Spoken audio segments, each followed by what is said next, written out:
अगला क्वेश्चन, हाल ही में दुनिया के सबसे शक्तिशाली हाइपरसोनिक पवन सुरंग कहाँ खोली गई? तो इसका राइट आंसर है चीन में खोली गई है। डिटेल देख लेते हैं। जो ये पवन सुरंग है लंग की यांग स्ट्रीट के नाम से भी जानी जाती है और ये चीन की खाड़ी में स्थित है। यह सुरंग जो है तो वायुसेना के लिए महत्वपूर्ण है। उसे हाइपरसोनिक मिसाइल प्रणाली की प्रभावशीलता को बढ़ाने के लिए तैयार किया गया है। चीन की बात कर लेते हैं तो चीन की जो राजधानी है वो बीजिंग है। राष्ट्रपति शी जिनपिंग हैं और मुद्रा रेनमिनबी जिसे कि युआन भी कहते हैं, चीन की मुद्रा है। अगला इंपॉर्टेंट देख लेते हैं कि एशिया की सबसे लंबी नदी यांगसी नदी ही है जो कि चीन में बहती है और चीन के सागर में जाकर के गिरती है। एक और इम्पोर्टेंट पॉइंट देख लेते हैं, अभी करंट की ही न्यूज है कि हाइड्रोजन से चलने वाली दुनिया की पहली जर्मनी ने लॉन्च की थी। यानी हाइड्रोजन से चलने वाली दुनिया की पहली ट्रेन जर्मनी ने लॉन्च की थी और एशिया की हाइड्रोजन से चलने वाली ट्रेन चीन ने लॉन्च करी है। चीन की लोकेशन देख लेते हैं तो ये है चीन की लोकेशन, यहाँ चीन स्थित है। चीन की सीमा किन किन देशों से लगती है? तो चीन की सीमा नेपाल से लगती है, भारत से लगती है, इधर तजाकिस्तान से लगती है, इधर कजाकिस्तान से लगती है, कजाकिस्तान से लगती है, मंगोलिया से लगती है, इधर बर्मा से है, वियतनाम से, इन सभी राज्यों से चीन की सीमा लगती है। हेलो एवरीवन, स्वागत है आपका अपने यूट्यूब चैनल एसएससी सिलेबस में। पहला क्वेश्चन है, हाल ही में नंद बाबा दुग्ध मिशन योजना किस राज्य में शुरू की गई है? तो इसका राइट आंसर है उत्तर प्रदेश में शुरू की गई है।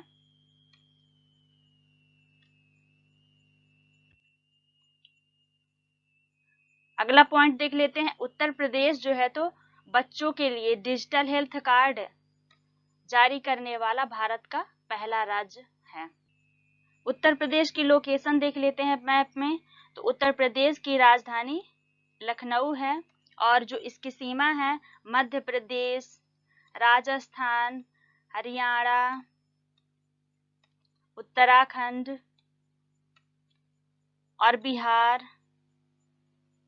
झारखंड और छत्तीसगढ़ से लगती है। उत्तर प्रदेश की सीमा एकमात्र विदेशी देश नेपाल से लगती है। अगला क्वेश्चन है, हाल ही में कौन सा देश दुनिया का पहला डिजिटल सरकारी बॉन्ड जारी करेगा? तो इसका राइट आंसर है इजराइल। डिटेल देख लेते हैं। जो डेनमार्क है ये CO2 को समुद्र के नीचे स्टोर करने वाला पहला देश है। CO2 का मतलब होता है कार्बन डाइऑक्साइड। आयरलैंड जो है तो शराब पीने पर चेतावनी लगाने वाला पहला देश है। कनाडा जो है सिगरेट पर चेतावनी लगाने वाला पहला देश है। तो डिजिटल सरकारी बॉन्ड इजराइल ने किस लिए जारी किया है? तो इसलिए जारी किया है कि देश के वित्तीय बाजार को मजबूती देगा और निवेशकों को सुरक्षित विकल्प प्रदान करेगा। आगे देख लेते हैं बॉन्ड क्या होता है। तो यह धन उधार लेने का एक साधन है। बॉन्ड क्या होता है? तो धन उधार लेने का एक साधन है। एक देश की सरकार या एक कंपनी द्वारा धन का सृजन करने के लिए एक बॉन्ड जारी किया जाता है। जैसे कि आप देख लीजिए चुनावी बॉन्ड जो कि चुनाव के टाइम में चर्चा में रहता है, जिससे जो सियासी दल होते हैं उनको कुछ खर्च प्रदान किया जाता है जिसको फिर वो बाद में भरते हैं और वो 15 दिन के लिए चुनावी बॉन्ड वैलिड होता है। इजराइल की बात कर लेते हैं तो इजराइल की राजधानी जो है यरूशलेम है। प्रधानमंत्री बेंजामिन नेतन्याहू है और मुद्रा जो है न्यसेकल। अगला क्वेश्चन है, हाल ही में भारत, फ्रांस और किस देश ने पहले संयुक्त समुद्री अभ्यास शुरू किया है? तो इसका राइट आंसर है संयुक्त अरब अमीरात। जो ये अभ्यास है ओमान की खाड़ी में शुरू हुआ है और इसमें जो है तो INS तरकस, फ्रांसीसी जहाज सुरकॉक, फ्रेंच राफेल विमान और UAE नौसेना समुद्री गश्ती विमान की भागीदारी रही है। फ्रांस का देख लेते हैं, तो जो फ्रांस की राजधानी है, फ्रांस की राजधानी पेरिस है, प्रधानमंत्री इमैनुअल मैक्रो हैं और मुद्रा जो है तो यूरो है। UAE की बात करें तो UAE की राजधानी है अबू धाबी, प्रधानमंत्री मोहम्मद बिन जायद अल नाहयान वहां के प्रधानमंत्री हैं। अगला क्वेश्चन है, कास्ट ऑफ लिविंग रिपोर्ट 2023 के अनुसार दुनिया का सबसे महंगा शहर कौन बना है? तो इसका राइट आंसर है न्यूयॉर्क।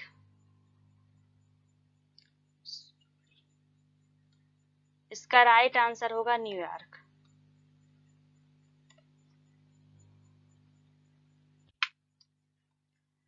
जो न्यूयॉर्क है वो अमेरिका का एक शहर है और यह हडसन नदी के किनारे बसा है। हांगकांग जो है तो दूसरा और जिनेवा तीसरे और लंदन जो है तो चौथे स्थान पे रहे हैं। न्यूयॉर्क में ही UN का मुख्यालय है। अगला क्वेश्चन है, डिजिटल भुगतान के मामले में कौन सा देश टॉप पर रहा है? तो इसका राइट आंसर है भारत। जो भारत है वो 2022 में 89.5 मिलियन लेन देन के साथ डिजिटल भुगतान में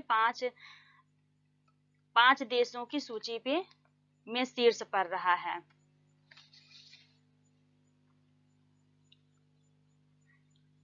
ब्राजील की बात करें तो ब्राजील जो है 29.2 मिलियन के साथ दूसरे स्थान पर रहा है। चीन की बात करें तो 17.6 मिलियन के साथ तीसरे स्थान पर रहा है। थाईलैंड की बात करें तो थाईलैंड और दक्षिण कोरिया सूची में चौथे और पांचवें स्थान पे रहे हैं।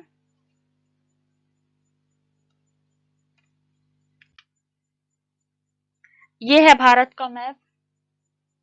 तो भारत की जो राजधानी है वो नई दिल्ली है और भारत के प्रधानमंत्री जो हैं प्रधानमंत्री नरेंद्र मोदी जी हैं और राष्ट्रपति जो हैं द्रौपदी मुर्मू जी हैं।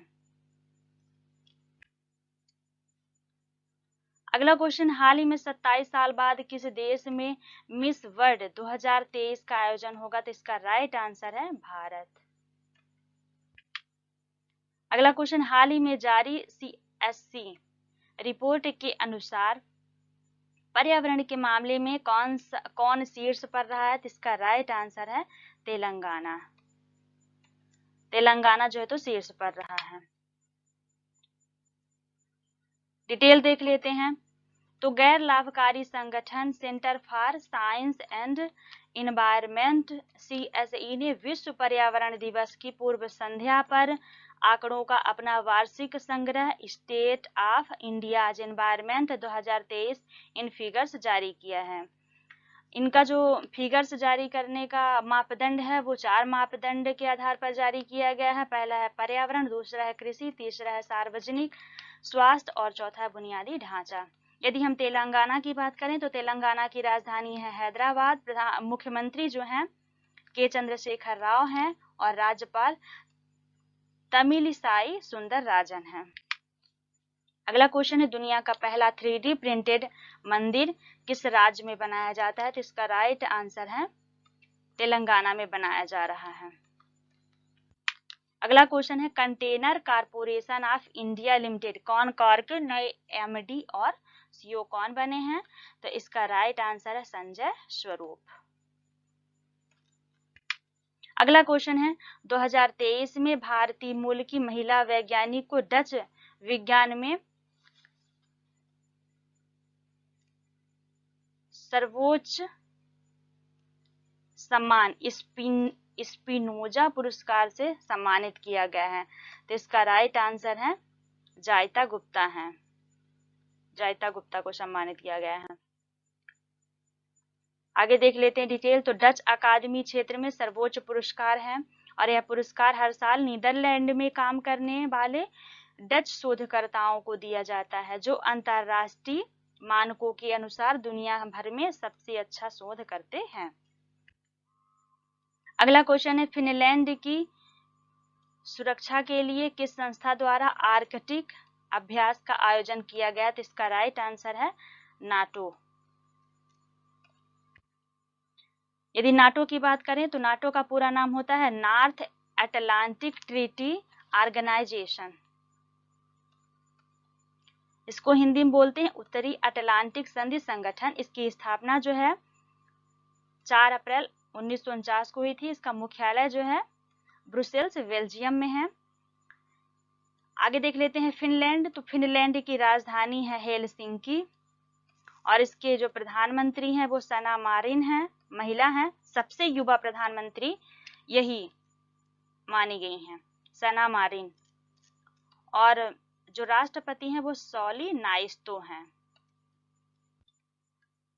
अगला है, हाल ही में मध्य प्रदेश का पहला सौर शहर कौन बनने जा रहा है? तो इसका राइट आंसर है सांची। सांची जो है यूनेस्को विश्व विरासत स्थल में भी शामिल है। सांची को सोलर सिटी के रूप में विकसित करने का काम पूरा हो चुका है। सांची कर्क रेखा पर स्थित है, इसलिए यह सूर्य की ऊर्जा को सीखने का आदर्श स्थान है। सांची में हर घर को सौर ऊर्जा से बिजली पहुंचाई जाएगी।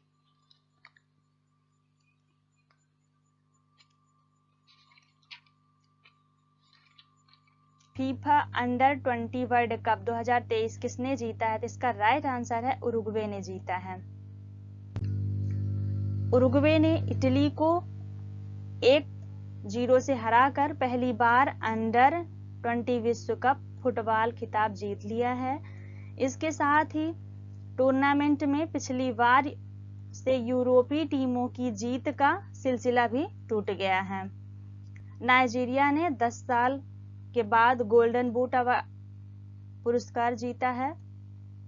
टूर्नामेंट के सर्वश्रेष्ठ खिलाड़ी के रूप में अर्जेंटीना के थियागो अल्माडा ने गोल्डन बॉल पुरस्कार जीता है। उरुग्वे की बात कर लेते हैं तो उरुग्वे की राजधानी है मोंटेवीडियो और इसके प्रधानमंत्री हैं लुइस लाकाले पौ। अगला क्वेश्चन है, हाल ही में फसाई के द्वारा किस रेलवे स्टेशन को ईट राइट स्टेशन का प्रमाण पत्र मिला है? तो इसका राइट आंसर है गुवाहाटी।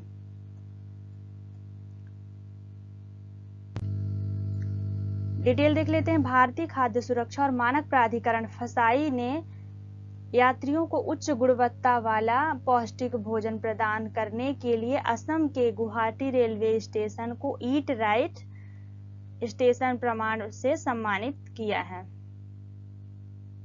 यह स्टेशन जो है तो फसाई द्वारा निर्धारित दिशा निर्देशों को पूरा करने में सक्षम रहा है और यह दर्जा पाने वाला उत्तर पूर्व रेलवे का पहला स्टेशन बन गया है। मानक खाद्य भंडारण और स्वच्छता का पालन करने वाले को दिया जाता है ये जो प्रमाण पत्र है। अगला क्वेश्चन है, एडीबी और किस राज्य के बीच बागवानी को बढ़ावा देने के लिए $130 मिलियन के ऋण समझौते पर हस्ताक्षर किए हैं? तो इसका राइट आंसर है हिमाचल प्रदेश। डिटेल देख लेते हैं। तो भारत सरकार और एशियाई विकास बैंक ने 8 जून को हिमाचल प्रदेश राज्य में किसानों की आय बढ़ाने, सिंचाई सुविधाओं में सुधार करने और बागवानी कृषि व्यवसायों को बढ़ावा देने के लिए $130 मिलियन के ऋण समझौते पर हस्ताक्षर किए हैं। एडीबी का हम पूरा नाम देख लेते हैं तो इसका पूरा नाम होता है एशियन डेवलपमेंट बैंक। इसकी स्थापना जो है तो 1966 में हुई थी और इसका मुख्यालय कहाँ है? तो इसका मुख्यालय है मनीला, फिलीपींस में। इसके अध्यक्ष हैं मात्सुगु अस्कावा और इसके उपाध्यक्ष हैं अशोक लवासा। हिमाचल प्रदेश की बात कर लेते हैं तो हिमाचल प्रदेश की राजधानी है शिमला और मुख्यमंत्री हैं सुखविंदर सिंह और इसके राज्यपाल हैं शिव प्रताप शुक्ल। अगला क्वेश्चन है पहला जनजाति खेल महोत्सव कहाँ शुरू हुआ है? तो इसका राइट आंसर है भुवनेश्वर।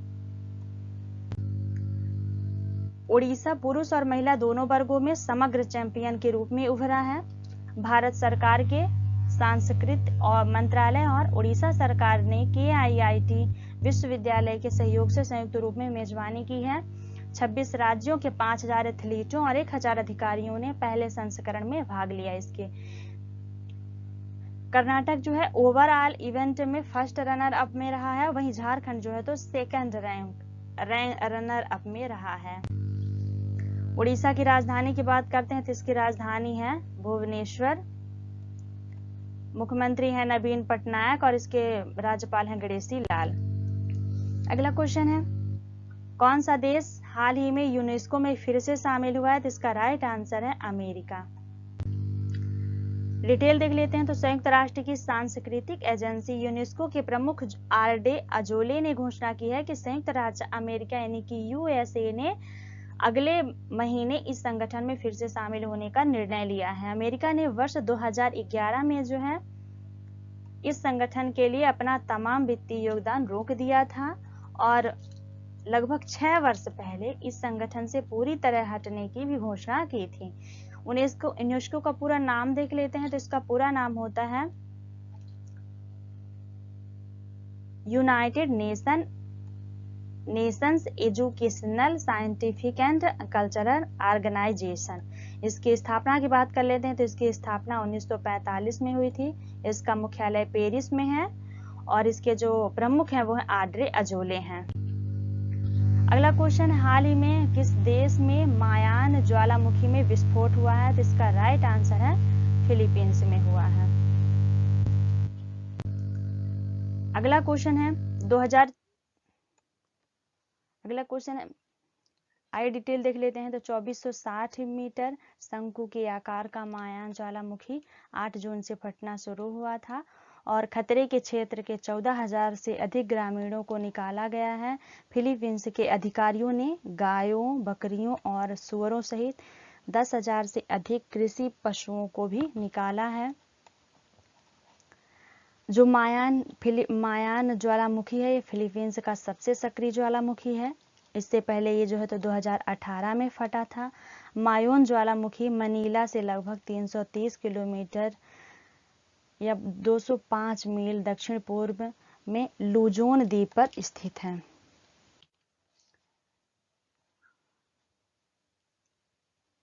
ज्वारभाटा की बात कर लें तो माउंट ऐना जो है तो इटली में है। दुनिया में सबसे सक्रिय ज्वालामुखी है ये। तो माउंट ऐना है इटली में, मौना लोआ हवाई द्वीप, मेरापी पर्वत Indonesia, Mount Vesuvius Italy, Mount Erebus Antarctica, Taal ज्वालामुखी है फिलीपींस में और स्ट्रोम्बोली इटली में ही है। अगला क्वेश्चन है वैश्विक पवन दिवस और विश्व बुजुर्ग दुर्व्यवहार दिवस हर साल किस दिन मनाया जाता है? तो इसका राइट आंसर है 15 जून को मनाया जाता है। अगला क्वेश्चन है राम प्रसाद बिस्मिल की 126वीं जयंती कब मनाई गई है? तो इसका राइट आंसर है 11 जून को मनाई गई है।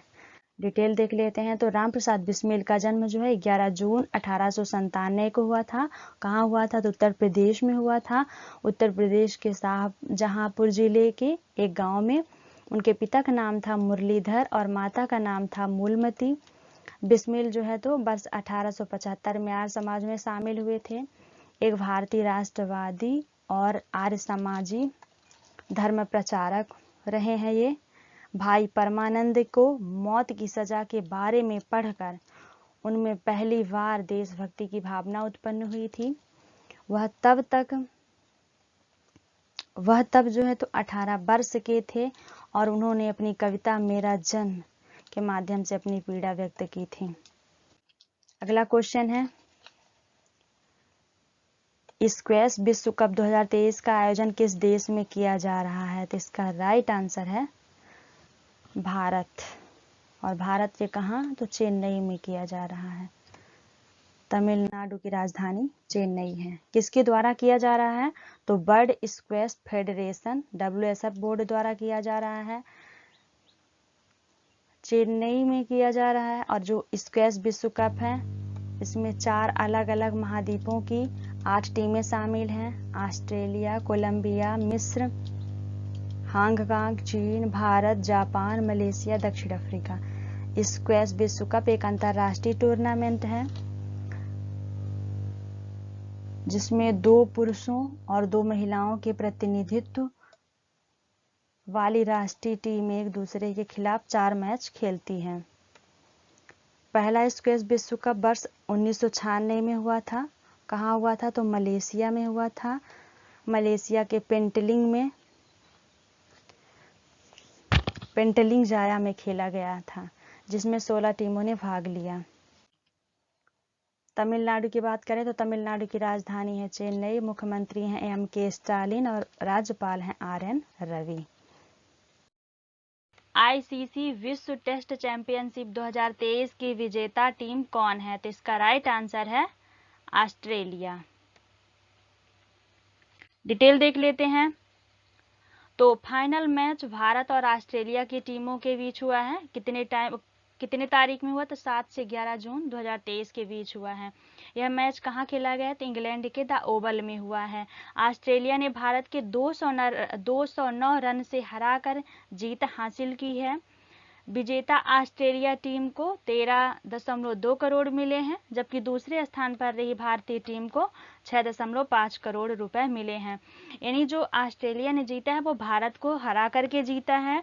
तो ऑस्ट्रेलिया को 13 करोड़ रुपए मिले हैं और भारत को 6 करोड़ रुपए मिले हैं। भारतीय टीम के कप्तान कौन रहे हैं? तो रोहित शर्मा रहे हैं। ऑस्ट्रेलिया टीम के कप्तान कौन रहे हैं? तो पैट कमिंस रहे हैं। वर्ल्ड टेस्ट चैंपियनशिप में प्रदेशों की टीमें शामिल थीं। अगला क्वेश्चन है, संयुक्त राष्ट्र ने किस देश को दी जाने वाली खाद्य सहायता पर रोक लगा दी है? तो इसका राइट आंसर है इथियोपिया में। क्यों लगा दी? क्योंकि ये जरूरतमंद लोगों तक नहीं पहुंच पा रही थी।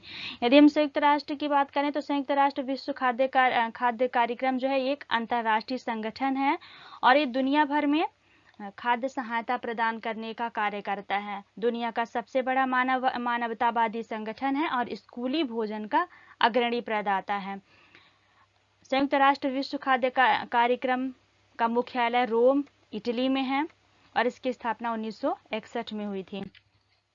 अगला क्वेश्चन है, विश्व बाल श्रम निषेध दिवस कब मनाया जाता है? तो इसका राइट आंसर है 12 जून को मनाया जाता है। इसकी थीम है सभी के लिए सामाजिक न्याय और बाल श्रम खत्म करो। ये 2023 के बाल निषेध श्रम की थीम है। इस दिन की घोषणा किसके द्वारा की जाती है? तो अंतर्राष्ट्रीय श्रम संगठन ILO द्वारा की जाती है। बाल श्रम बच्चों की शिक्षा और अवसरों से वंचित करता है, उन्हें वयस्कों के रूप में अच्छी आय और स्थिर रोजगार प्राप्त करने से रोकता है। अंतर्राष्ट्रीय श्रम संगठन की बात करें तो अंतर्राष्ट्रीय श्रम संगठन की स्थापना 1919 में हुई थी और इसकी स्थापना कैसे हुई थी? तो वर्साय की संधि के द्वारा हुई थी और इसका मुख्यालय जो है तो जिनेवा, स्विट्जरलैंड में है। वर्साय की संधि क्या है ये आप लोग गूगल में सर्च करेंगे और कमेंट बॉक्स में बताएंगे। अगला क्वेश्चन है, किसे भारतीय विशिष्ट पहचान प्राधिकरण UIDAI का CEO नियुक्त किया गया है? तो इसका राइट आंसर है अमित अग्रवाल को।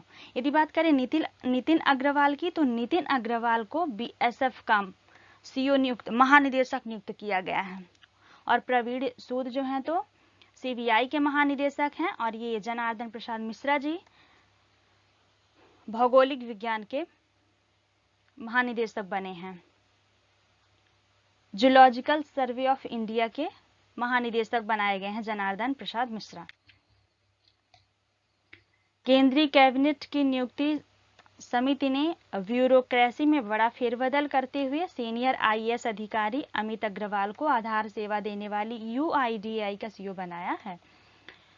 UIDAI की पूरा नाम क्या होता है? तो unique identification authority of India. इसकी स्थापना कब हुई थी? तो 2009 में हुई थी और इसका मुख्यालय कहाँ है? तो नई दिल्ली में है। अगला क्वेश्चन है, हाल ही में किस राज्य के इसाद आम को GI टैग मिला है? तो इसका राइट आंसर है कर्नाटक। डिटेल देख लेते हैं। तो उत्तर कन्नड़ के अकोला तालुक में प्रमुखता से उगाए जाने वाले कारी इसाद आम को केंद्र सरकार के तहत भौगोलिक संकेतक GI टैग मिला है। यदि हम कर्नाटक की बात करें तो सबसे लंबा रेलवे प्लेटफॉर्म 1507 मीटर का कहाँ है? तो कर्नाटक में ही है।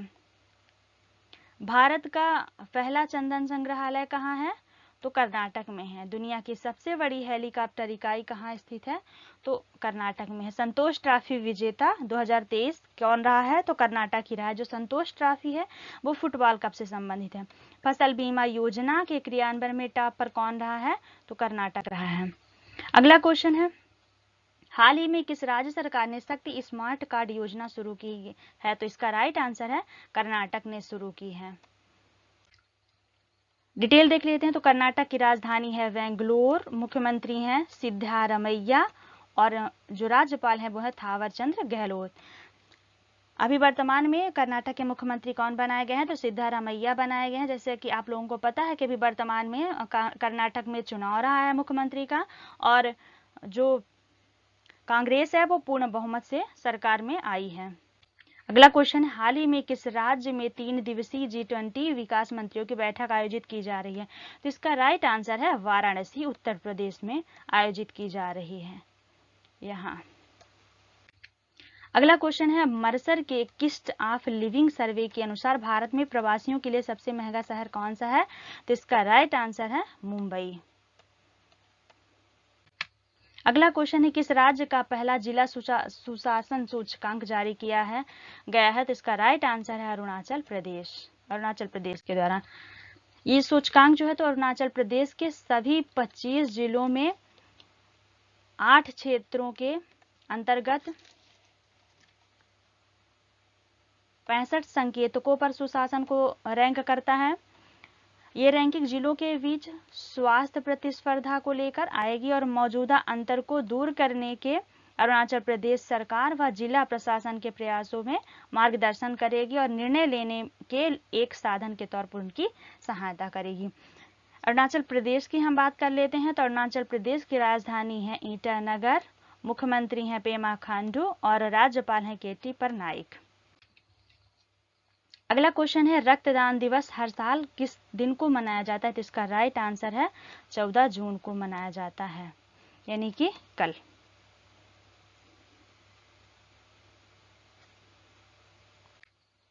अगला क्वेश्चन है, हाल ही में मध्य प्रदेश सरकार ने किसानों के लिए सहायता राशि 4,000 रुपए से बढ़ाकर प्रतिवर्ष कितनी कर दी है? तो इसका राइट आंसर है 6,000 कर दी है।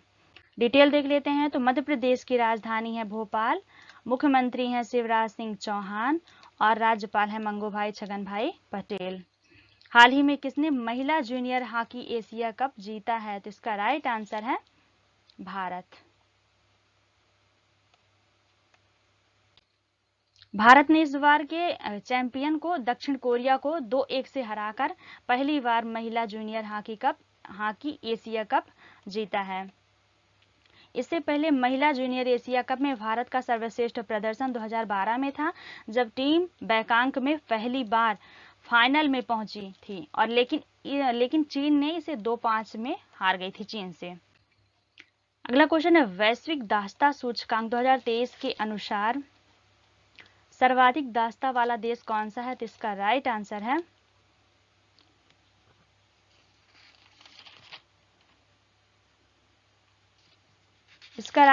है उत्तर कोरिया। उत्तर कोरिया अधिकतम दासता प्रसार वाले देशों में उत्तर कोरिया का जो रैंक है वो 104.6% है। पहले इरिट्रिया है, दूसरे स्थान पर इरिट्रिया है 90.3 और तीसरे स्थान पर है मोर्टानिया। भारत, चीन, रूस, इंडोनेशिया, तुर्की और अमेरिका उन शीर्ष G20 देशों में शामिल है जहां सबसे अधिक संख्या में वधुआ मजदूर हैं। इसकी जो जारी करता है वैश्विक दासता सूचकांक के, वो है वाक फ्री फाउंडेशन। अगला क्वेश्चन है राष्ट्रवादी कांग्रेस पार्टी एनसीपी आईएनसी के कार्यकारी अध्यक्ष कौन है? तो इसका राइट आंसर है उपयुक्त दोनों, यानी प्रफुल्ल पटेल और सुप्रिया सुले दोनों हैं। आईएनसी की बात कर लेते हैं। आईएनसी की स्थापना 1885 में हुई थी और इसके संस्थापक एओ हुम हैं। इक्वेरिन अभ्यास किन दो देशों की सेनाओं के बीच आयोजित किया जा रहा है? तो इसका राइट आंसर है भारत और मालदीव के बीच। डिटेल देख लेते हैं। तो भारतीय सेना और मालदीव राष्ट्रीय रक्षा बल के बीच, यानी भारतीय सेना और मालदीव की जो राष्ट्रीय रक्षा बल है उसके बीच में कितने तारीख से? तो 11 से 24 जून 2023 तक कहाँ करा जाना है? तो चौबटिया उत्तराखंड में होने वाले संयुक्त सैन्य अभ्यास एक्स एक्वेरिन के 12वें संस्करण की शुरुआत हो गई है। इस अभ्यास का उद्देश्य क्या है? तो उद्देश्य है संयुक्त राष्ट्र के जनादेश के अनुसार काउंटर एसर्जेंसी आतंकवाद विरोधी ऑपरेशन में इंटर ऑपरेबिलिटी अंतर संचालनीयता को बढ़ाना तथा संयुक्त मानवीय सहायता तथा आपदा राहत कार्यों को पूरा करना है। मालदीव की बात करें तो मालदीव की राजधानी है माले और इसके जो राष्ट्रपति हैं वो है इब्राहिम मोहम्मद सोलिह। मालदीव की डिटेल देख लेते हैं। तो जो मालदीव है ये श्रीलंका के दक्षिण पश्चिम में हिंद महासागर में स्थित है और एक द्वीप समूह है मालदीव, और यह लगभग 1200 छोटे प्रवाल द्वीपों की एक श्रृंखला से बना हुआ है जो एटोल समूहों के रूप में व्यवस्थित है। मालदीव की राजधानी और सबसे बड़ा शहर माले है, यानी मालदीव की राजधानी तो माले है ही है, लेकिन जो मालदीव का सबसे बड़ा शहर है वो माले ही है। यहाँ की अधिकांश आबादी इस्लाम का अनुसरण करती है। मालदीव की आधिकारिक भाषा धिवेही है और यहाँ अंग्रेजी खासकर पर्यटन क्षेत्रों में भी व्यापक रूप से बोली जाती है। मैप में देख लेते हैं। तो जो माले है, जो मालदीव है वो यहाँ स्थित है और इसकी राजधानी ये है माले,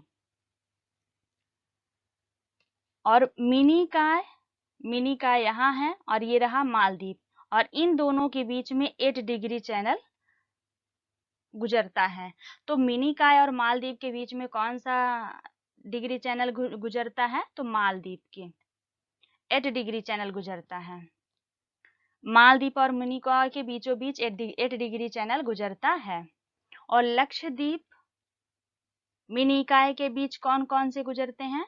तो 9 डिग्री चैनल गुजरता है। अगला क्वेश्चन है, जून 2023 को पहली बार अग्नि प्राइम मिसाइल का सफल परीक्षण कहाँ किया गया है? तो इसका राइट आंसर है डॉक्टर एपीजे अब्दुल कलाम द्वीप पर।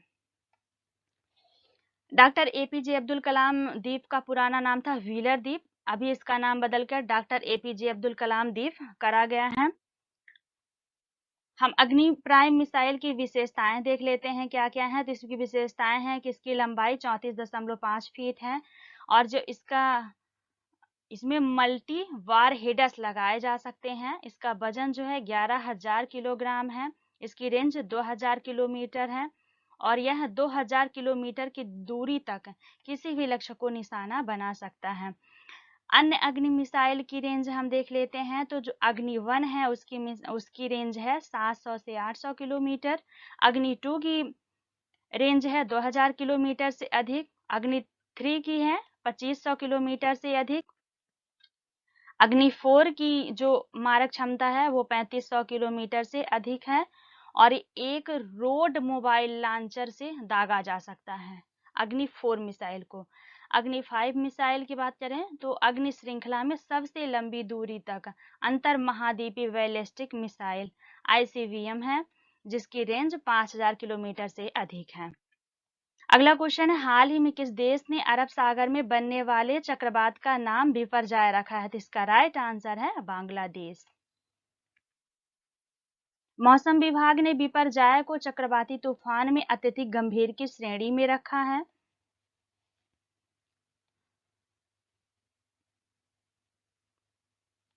जो हिंद महासागर है, तो हिंद महासागर के क्षेत्र में 13 देश हैं जो चक्रवाती तूफानों को नाम देते हैं। और इन देशों में कौन कौन शामिल है? तो Pakistan, Sri Lanka, Bangladesh, Maldives, Myanmar, Oman, Thailand, Iran, Qatar, Saudi Arab, UAE और यमन शामिल है। यानी जैसे ही अरब सागर है या बंगाल की खाड़ी है, यहाँ जब चक्रवात आते हैं तो ये 13 देश जो हैं तो इनका नामकरण करते हैं अपने से। और 13 देशों ने पहले ही नामों की सूची तैयार कर ली है कि मतलब हम इनका नामकरण करेंगे। जैसे ही कोई चक्रवात इन देशों के किसी हिस्से में पहुंचता है तो सूची से एक विशिष्ट नाम उस चक्रवात को दे दिया जाता है। चक्रवातों के नामकरण की प्रणाली संयुक्त राष्ट्र द्वारा प्रदान की गई है। अगला देख लेते हैं कि बांग्लादेश की राजधानी क्या है। तो बांग्लादेश की राजधानी है ढाका और वहां के जो राष्ट्रपति हैं वो हैं इब्राहिम मोहम्मद सोलिह। देख लेते हैं बांग्लादेश कहाँ स्थित है। तो बांग्लादेश यहाँ स्थित है। ये है बांग्लादेश की लोकेशन।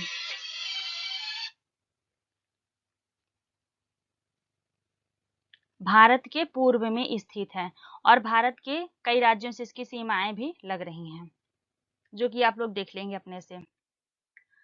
अगला क्वेश्चन है, हाल ही में नाटो द्वारा एयर डिफेंडर 23 अभ्यास किस देश में आयोजित किया गया है? तो इसका राइट आंसर है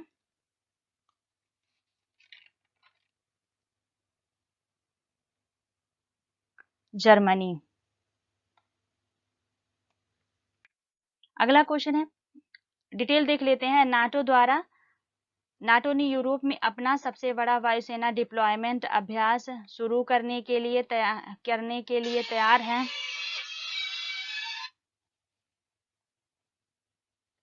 है, जिसे जर्मन और अमेरिकी अधिकारियों के अनुसार एयर डिफेंडर 23 के रूप में भी जाना जाता है।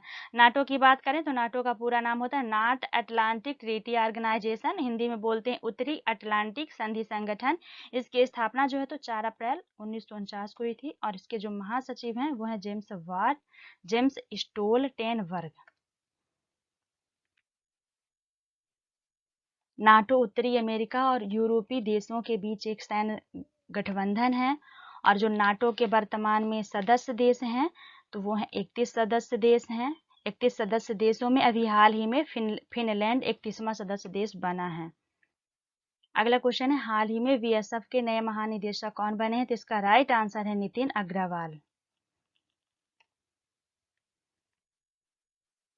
पंकज कुमार सिंह, डिटेल देख लेते हैं। तो पंकज कुमार सिंह के 31 दिसंबर 2022 को सेवानिवृत्त होने के बाद यह पद रिक्त था। सीआरपीएफ के जो डीजी थे सुजाय लाल थाउसेन वो बीएसएफ का अतिरिक्त प्रभार संभाल रहे थे।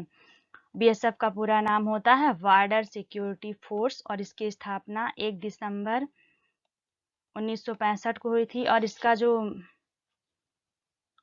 यह भारत के 7 केंद्रीय सशस्त्र पुलिस बलों में से एक है। हाल ही में फ्रेंच ओपन में पुरुष एकल का खिताब किसने जीता है? तो इसका राइट आंसर है नोवाक जोकोविक ने जीता है। सर्बियाई टेनिस खिलाड़ी नोवाक जोकोविच ने 23 ग्रैंड स्लैम खिताब जीतने वाले पहले व्यक्ति बनकर इतिहास रच दिए हैं। जोकोविक ने पेरिस में फ्रांस ओपन 2023 के पुरुष एकल फाइनल में कैस्पर रूड पर जीत हासिल की है। यह पेरिस की मिट्टी पर उनका तीसरा खिताब जीतने में प्रतिद्वंदी राफेल नडाल को पीछे छोड़ दिया है। अगला क्वेश्चन है, हाल ही में फ्रेंच ओपन में महिला एकल का खिताब किसने जीता है? तो इसका right answer Eega Swiatek. Detail देख लेते हैं। जो पुरुष एकल का खिताब है वो नोवाक जोकोविक ने जीता है और महिला एकल का खिताब जो है तो ईगा स्वीटेक ने जीता है। पुरुष युगल की बात करें तो इवान डोडिंग और आस्टिन कराजीसेक ने जीता है। महिला युगल की बात करें तो ताइपे सिंह सुबेई और वांग जियू ने जीता है। मिश्रित युगल की बात करें तो मियुकाटो और टिम पुटज ने जीता है। अगला क्वेश्चन है, हाल ही में जम्मू कश्मीर में पहले भगवान वेंकटेश्वर मंदिर का उद्घाटन किसने किया है? तो इसका राइट आंसर है मनोज सिन्हा ने किया है। केंद्र शासित प्रदेश जम्मू कश्मीर के भगवान तिरुपति बालाजी के मंदिर को भक्तों के लिए खोल दिया गया है। यह उत्तर भारत के तिरुपति बालाजी का पहला मंदिर है और केंद्रीय मंत्री जितेंद्र सिंह और उपराज्यपाल मनोज सिन्हा ने इसका उद्घाटन किया है। यह मंदिर जो है तो 62 एकड़ भूमि पर बनाया गया है।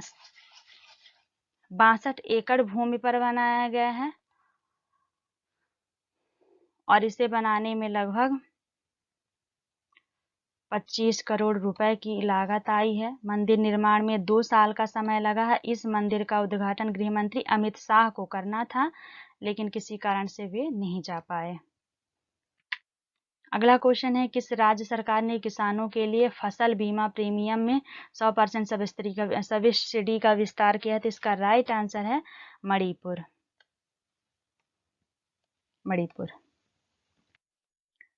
फसल बीमा योजना की शुरुआत कब हुई थी? तो 18 फरवरी 2016 को हुई थी। प्रधानमंत्री श्री नरेंद्र मोदी जी ने किया था। यह उपाय जो है तो किसानों को अनुकूलता प्रदान करने के लिए किया गया है। उन्हें आर्थिक सहायता उपलब्ध कराने में मदद करेगा। इसका जो लक्ष्य है वो है किसानों की सुरक्षा को बढ़ावा और कृषि विकास को प्रोत्साहित करना है। मेघालय की राजधानी क्या है? ये गलत है यहाँ। अगला है क्वेश्चन, गांव की बेटी योजना किस राज्य से जुड़ी हुई है योजना? तो इसका राइट आंसर है मध्य प्रदेश से जुड़ी हुई है। मध्य प्रदेश की राजधानी है भोपाल। मुख्यमंत्री हैं शिवराज सिंह चौहान और जो राज्यपाल हैं वो हैं मंगू भाई Chhaganbhai Patel. So thanks for watching my video. आशा है कि वीडियो आपके लिए काफ़ी हेल्पफुल होगी और आप वीडियो को पूरा जरूर देखेंगे। Thank you thanks for watching my videos. आशा है कि वीडियो आपके लिए काफ़ी हेल्पफुल होगी और आप वीडियो को पूरा जरूर देखेंगे। Thank you. हाल ही में भारतीय रिजर्व बैंक के परामर्श से भारत सरकार ने वर्ष 2023-24 के लिए कौन सी योजनाओं की किस्तों को जारी करने का निर्णय लिया है? तो इसका राइट आंसर है सावरेन गोल्ड योजना। डिटेल देख लेते हैं। तो जो सावरेन गोल्ड योजना है इसको संक्षिप्त में बोलते हैं SGV योजना। इसकी शुरुआत हुई थी नवंबर 2015 में और ये सरकार द्वारा स्वर्ण मुद्रीकरण योजना के तहत शुरू की गई थी। इसका उद्देश्य क्या है? तो इसका उद्देश्य है भौतिक सोने की मांग को कम करना और घरेलू बचत का एक हिस्सा वित्तीय बचत के रूप में स्थानांतरित करना था ताकि उसे सोने की खरीद के लिए इस्तेमाल किया जा सके। अगला क्वेश्चन है, हाल ही में सिपरी के अनुसार दुनिया में सर्वाधिक परमाणु हथियार वाला देश कौन सा है? तो इसका राइट आंसर है रूस है। डिटेल देख लेते हैं। तो परमाणु बमों से दुनिया में सिर्फ 2 बार हमला किया गया है। पहला हमला हिरोशिमा जापान में किया गया था और दूसरा हमला जो है तो नागासाकी में किया गया था। ये दोनों स्थान जो है जापान में ही स्थित हैं और 1945 में इन दोनों में हमला किया गया था। और किसने किया था? तो अमेरिका ने किया था। द्वितीय विश्व युद्ध के दौरान 1945 में जापान के 2 अलग अलग शहरों पर इसका इस्तेमाल किया गया था और 2 अलग शहर कौन है? तो यही हिरोशिमा और नागासाकी हैं। परमाणु हथियारों की लिस्ट में सबसे पहला नाम रूस का आता है। रूस यूक्रेन युद्ध के बाद भी रूस के परमाणु हथियारों की संख्या में कमी नहीं आई है, ऐसा सिपरी के अनुसार अनुमान लगाया जा रहा है, रिपोर्ट दी गई है।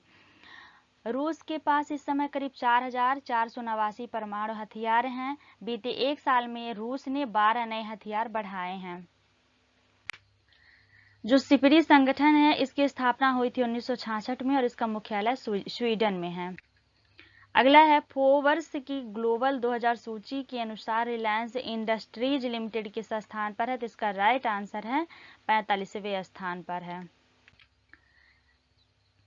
डिटेल देख लेते हैं। तो फोर्ब्स की नवीनतम ग्लोबल 2000 सूची में अरबपति मुकेश अंबानी की रिलायंस इंडस्ट्रीज लिमिटेड को सर्वोच्च रैंकिंग वाली भारतीय कंपनी के रूप में स्थान दिया गया है, जो इस साल 53वें स्थान से 45वें स्थान पर पहुंच गई है। 2022 में 53वें स्थान पर थी। रिलायंस इंडस्ट्रियल इंफ्रास्ट्रक्चर लिमिटेड, इसको संक्षिप्त में बोलते हैं RIL, इसकी स्थापना 1958 में हुई थी और किसके द्वारा की गई थी, तो धीरूभाई अंबानी के द्वारा की गई थी। इसका मुख्यालय मुंबई में है, मुंबई महाराष्ट्र में स्थित है। और मुंबई जो है तो भारत की औद्योगिक राजधानी भी है। और वर्तमान में इसके CMD कौन है, तो मुकेश अंबानी जी हैं। अगला क्वेश्चन है, हाल ही में CNG से संचालित देश की पहली टॉय ट्रेन किस राज्य में शुरू हुई है, तो इसका राइट आंसर है राजस्थान में शुरू की गई है।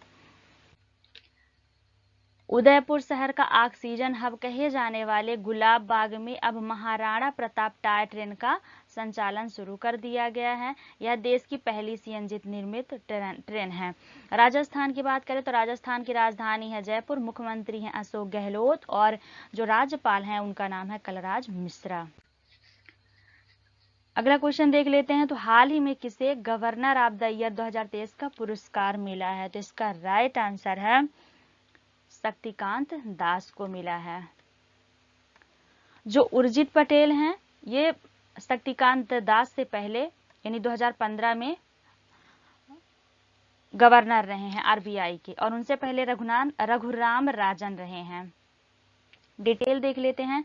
तो जो RBI के गवर्नर हैं उन्होंने जून 2023 में, कब मिला है उन्हें, तो जून 2023 में लंदन में आयोजित एक कार्यक्रम में यह पुरस्कार मिला है। यह पुरस्कार क्यों दिया गया है, तो दिया गया है कोविड-19 के चुनौतीपूर्ण समय में उनके स्थिर नेतृत्व के लिए दिया गया है। जो शक्तिकांत दास हैं इन्होंने दिसंबर 2018 को RBI के 25वें गवर्नर के रूप में कार्यभार संभाला था।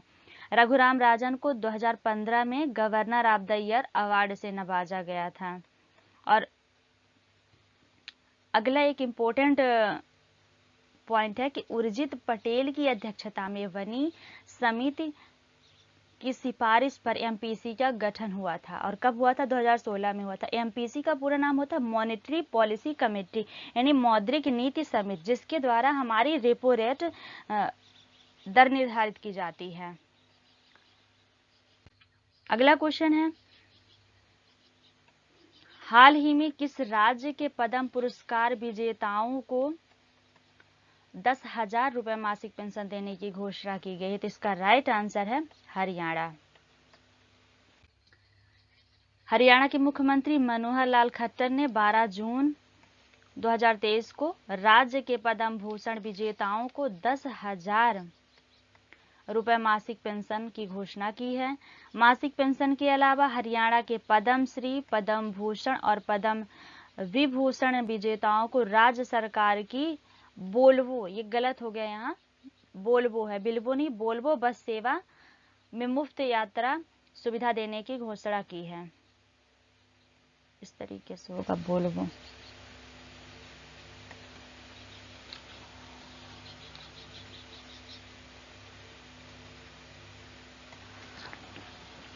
देख लेते हैं हरियाणा की। तो हरियाणा की राजधानी है चंडीगढ़। चंडीगढ़ बता दें कि हरियाणा और पंजाब दोनों की राजधानी है। और वहाँ हरियाणा के मुख्यमंत्री कौन है, तो मनोहर लाल खट्टर हैं। यदि राज्यपाल की बात करें तो यह बंडारू दत्तात्रेय। अगला क्वेश्चन है, प्रिंटर कंपनी इप्सन इंडिया की नई ब्रांड एम्बेसडर कौन बनी है, तो इसका राइट आंसर है रश्मिका मंधाना बनी है। जो प्रिंटर कंपनी है तो इसकी डिटेल देख लेते हैं। प्रिंटर कंपनी एप्सन इंडिया ने अभिनेत्री रश्मिका मंधाना को ब्रांड एम्बेसडर नियुक्त किया है। अभिनेत्री इस महीने अपने इको टैंक प्रिंटर के लिए एक मल्टीमीडिया अभियान में अपने उत्पादों को बढ़ावा देने के लिए कंपनी के साथ सहयोग करेंगी। अगला क्वेश्चन है, केंद्र सरकार ने किस कानून के तहत पिछले 2 साल में 150 से अधिक भारतीय विरोधी वेबसाइट यूट्यूब चैनलों पर प्रतिबंध लगाया है? तो इसका राइट आंसर है आईआईटी अधिनियम 1969। आईआईटी अधिनियम की धारा 1969 आईआईटी अधिनियम की धारा 69। अगला क्वेश्चन है, सूचना और प्रसारण मंत्रालय ने इस समय समय पर 25 फरवरी 2021 को बनाए गए नए आईटी नियमों के तहत गलत सूचना फैलाने और देश की संप्रभुता को खतरे में डालने के लिए यूट्यूब चैनलों को प्लेटफॉर्म से हटाने का आदेश जारी किया है। ये उसकी डिटेल है। इन नियमों का उद्देश्य क्या होता है? तो डिजिटल मीडिया को विनियमित करना और जिम्मेदारी से सामग्री का प्रसार सुनिश्चित करना तय किया गया। यूट्यूब के जो नए सीईओ हैं वो कौन है? तो इनका नाम है नील मोहन और ये भारतीय मूल के हैं। अगला क्वेश्चन है, 8 जून 2023 को प्रधानमंत्री नरेंद्र मोदी ने किस देश में कांग्रेस की संयुक्त बैठक को 2 बार संबोधित करने वाले पहले भारतीय प्रधानमंत्री बनेंगे? तो इसका राइट आंसर है अमेरिका। एक इंपॉर्टेंट पॉइंट ये भी है कि अमेरिका की संसद को कांग्रेस कहा जाता है, ना कि हमारे देश की कांग्रेस पार्टी को। अमेरिका में संसद को कांग्रेस बोला जाता है। अगला इंपॉर्टेंट पॉइंट है कि पहली बार प्रधानमंत्री श्री नरेंद्र मोदी जी ने 8 जून 2016 को संबोधित किए थे और ये दूसरी बार है।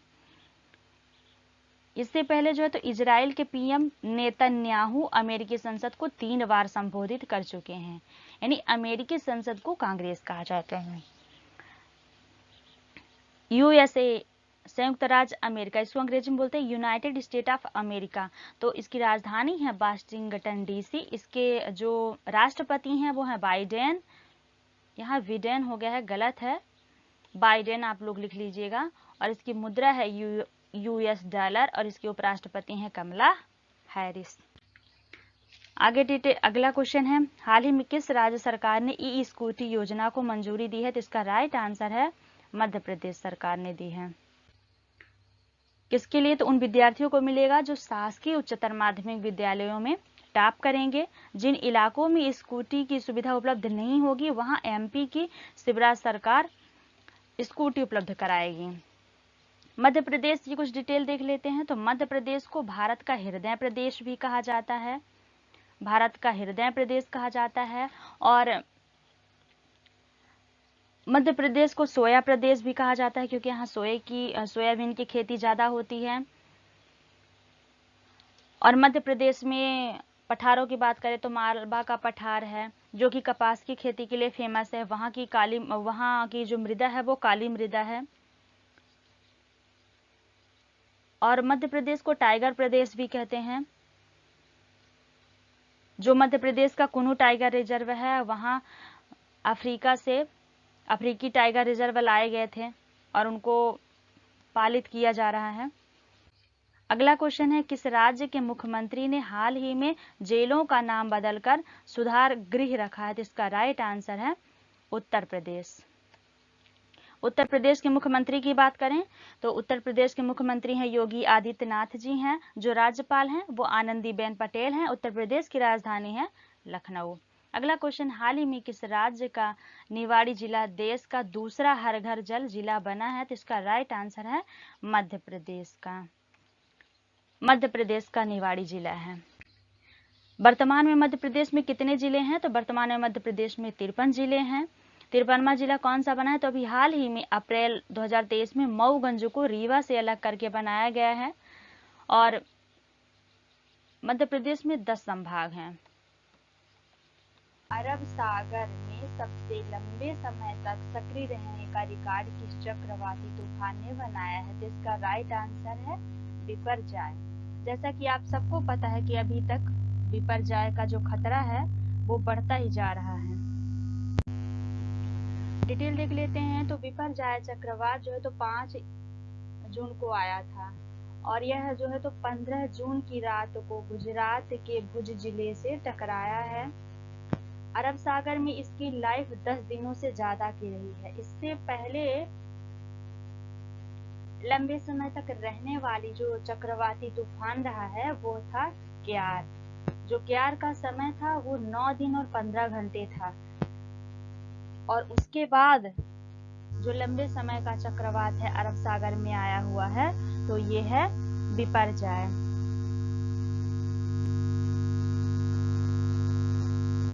और बिपरजॉय का नामकरण किस देश के द्वारा किया गया है? तो बांग्लादेश के द्वारा किया गया है। ये तो हमने आपको पहले वीडियो में बताया भी है। अगला क्वेश्चन है, किस राज्य की कैबिनेट ने धर्मांतरण विरोधी कानून को वापस ले लिया है? तो इसका राइट आंसर है कर्नाटक। जैसा कि आप सबको पता है कि कर्नाटक में अभी हाल ही में चुनाव हुए थे और वहां जो है तो कांग्रेस पूर्ण बहुमत के साथ सरकार में आई है। तो जो ये धर्मांतरण विरोधी कानून था, ये बीजेपी सरकार ने लाई थी। 2022 में लाया गया था बसवराज बोम्मई के नेतृत्व वाली सरकार के द्वारा, और इसे सिद्धारमैया की सरकार ने खत्म कर दिया है, वापस ले लिया है। डिटेल देख लेते हैं। तो विरोधी कानून 2022 में बसवराज बोम्मई के नेतृत्व वाली कर्नाटक की बीजेपी सरकार लेकर आई थी। यदि हम कर्नाटक की डिटेल देख लें तो जो सबसे लंबा रेलवे प्लेटफॉर्म है 1507 किलोमीटर, ये कहाँ स्थित है? तो कर्नाटक में स्थित है। भारत का पहला चंदन संग्रहालय कहाँ स्थित है? ये भी कर्नाटक में है। दुनिया की सबसे बड़ी हेलीकॉप्टर इकाई कर्नाटक राज्य में स्थित है। संतोष ट्रॉफी विजेता कौन रहा है? तो कर्नाटक रहा है 2023 की संतोष ट्रॉफी विजेता। जो संतोष ट्रॉफी है ये फुटबॉल कप से संबंधित है। फसल बीमा योजना के क्रियान्वयन में टॉप पर कर्नाटक राज्य रहा है। और राष्ट्रीय शिक्षा नीति NEP, इसका पूरा नाम होता है नेशनल एजुकेशन पॉलिसी, को लागू करने वाला भारत का पहला राज्य कर्नाटक रहा है। अगला क्वेश्चन है, हाल ही में राष्ट्रीय जल पुरस्कार 2022 से किस राज्य को सम्मानित किया गया है? तो इसका राइट आंसर है मध्य प्रदेश को सम्मानित किया गया है। मध्य प्रदेश के जल संरक्षण, प्रबंधन और उसके महत्व के प्रति जन जागरूकता उत्पन्न करने के लिए सर्वश्रेष्ठ राज्य पुरस्कार जीता है। जल शक्ति मंत्रालय के अनुसार चौथे राष्ट्रीय जल पुरस्कार 17 जून को दिए जाएंगे। मध्य प्रदेश को सर्वश्रेष्ठ राज्य चुना गया है। उड़ीसा दूसरे स्थान पर है और आंध्र प्रदेश तथा बिहार तीसरे स्थान पर रहे हैं। अगला क्वेश्चन है, किस राज्य के 5 भवनों को अंतरराष्ट्रीय ग्रीन एप्पल पुरस्कार के लिए चुना गया है? तो इसका राइट आंसर है तेलंगाना। डिटेल देख लेते हैं। तो तेलंगाना की 5 इमारतों और संरचनाओं को सुंदरता के लिए अंतरराष्ट्रीय ग्रीन एप्पल के पुरस्कार के लिए चुना गया है। पहली बार किसी भारतीय को यह सम्मान दिया गया है और ये जो पुरस्कार विजेता हैं उनमें है डॉक्टर VR अम्बेडकर तेलंगाना राज्य सचिवालय इमारत, दूसरी इमारत है दुर्गम चेरुवु केबल ब्रिज, और तीसरी इमारत है राज्य पुलिस का एकीकृत कमांड कंट्रोल रूम, चौथी इमारत है पुनर्निर्मित यादाद्री मंदिर, और 5वीं इमारत है ऐतिहासिक मुअज्जम जाति बाजार शामिल है। अगला क्वेश्चन है, किस राज्य में पुलिस के लिए अरुण पोल ऐप नामक ऐप लॉन्च किया गया है? तो इसका राइट आंसर है अरुणाचल प्रदेश। डिटेल देख लेते हैं। तो जो अरुण पोल ऐप है वो अरुणाचल प्रदेश में पुलिस के लिए अरुण पोल ऐप को लॉन्च किया गया है। साथ ही उन्होंने सिविल सेवा सचिवालय ईटानगर से एक ऐप जागरूकता जनरेशन वाहन को हरी झंडी दिखाकर भी रवाना किया है। राज्य के गृह मंत्री बामांग फेलिक्स ने कहा है कि अरुण पोल ऐप आम लोगों को बिना पुलिस थाने में आए शिकायत दर्ज कराने की सुविधा प्रदान करेगा। यदि हम अरुणाचल प्रदेश की बात करें तो भारत का सबसे पूर्वी जो प्रदेश है वो है अरुणाचल प्रदेश। इधर जो है तो अरुणाचल प्रदेश, यानी भारत का सबसे पूर्वी जो प्रदेश है वो है अरुणाचल प्रदेश। यदि उत्तरी की बात करें तो जम्मू कश्मीर था, जम्मू कश्मीर के बाद अब हिमाचल प्रदेश हो गया है। जम्मू कश्मीर को केंद्र शासित प्रदेश बना दिया गया है। और यदि हम सबसे पश्चिमी की बात करें तो सबसे पश्चिमी राज्य है गुजरात, और सबसे यदि हम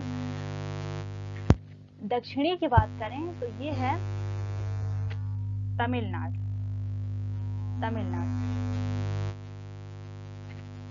आगे देखते हैं। अगला क्वेश्चन है, ट्विटर पर 2.5 करोड़ फॉलोवर्स वाले देश के पहले मुख्यमंत्री कौन बने हैं? तो इसका राइट आंसर है योगी आदित्यनाथ जी बने हैं। कौन बने हैं? योगी आदित्यनाथ जी बने हैं।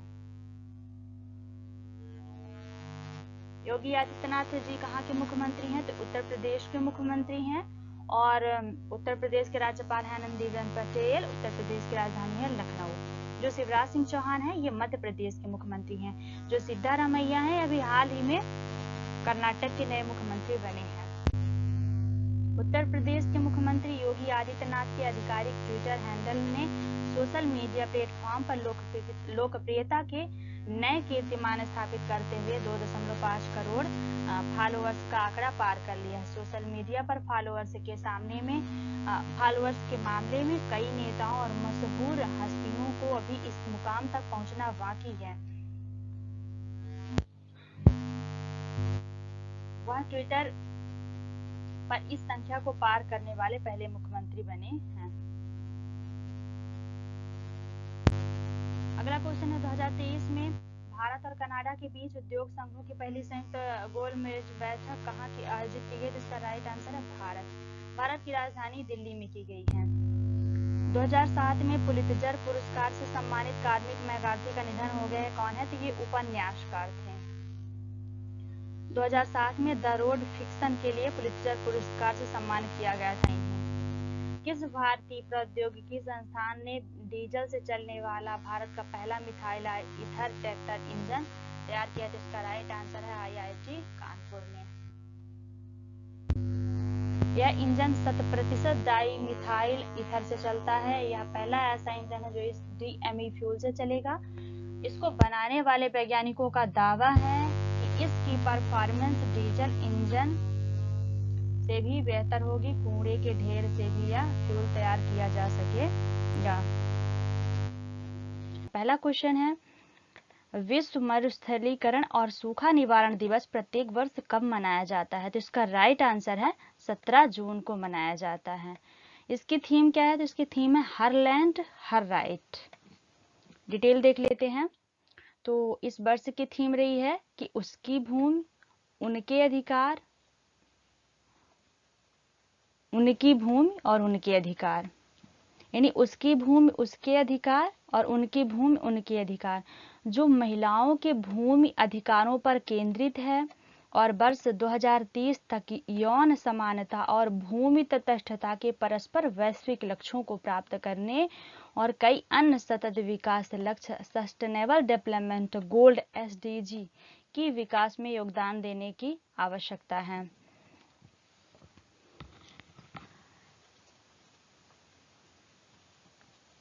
पेरिस में UNFCCC conference of the parties COP 2015 में भारत में भी वर्ष 2030 से 21 मिलियन हेक्टेयर बंजर और वनों की चिल्ड्रन भूमि को बहाल करने के लिए बालन वान चैलेंज प्लेस शामिल हुआ है।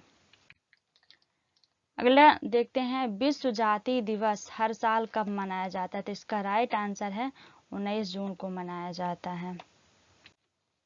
महिला 20 शिखर सम्मेलन 2023 कहाँ आयोजित किया जाएगा? तो इसका राइट आंसर है तमिलनाडु में। तमिलनाडु के महाबलीपुरम में शामिल किया जाएगा। डिटेल देख लेते हैं।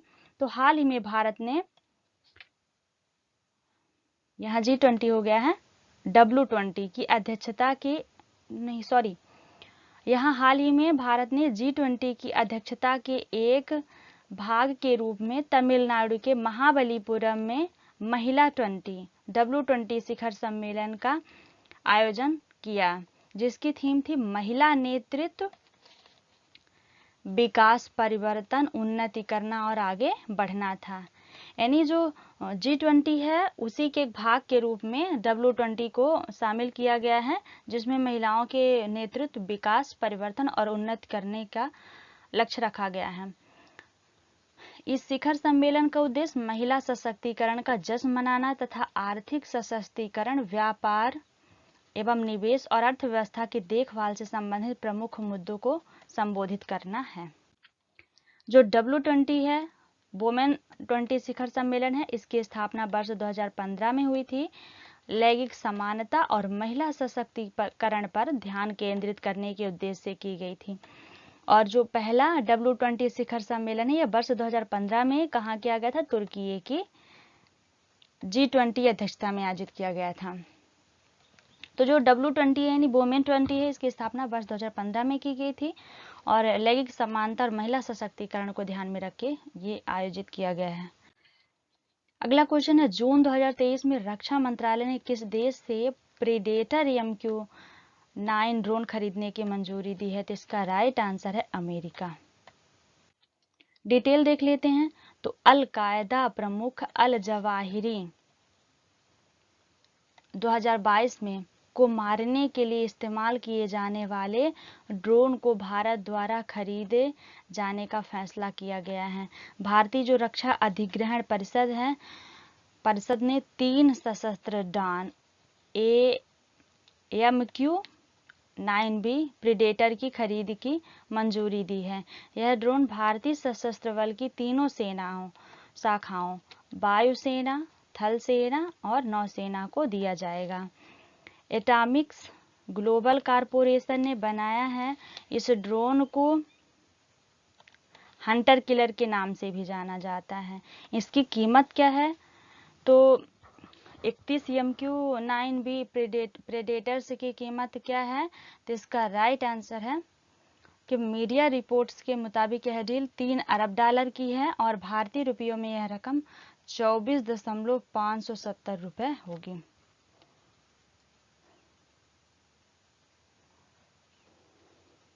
$24,570 अरब रुपए होगी ऐसा।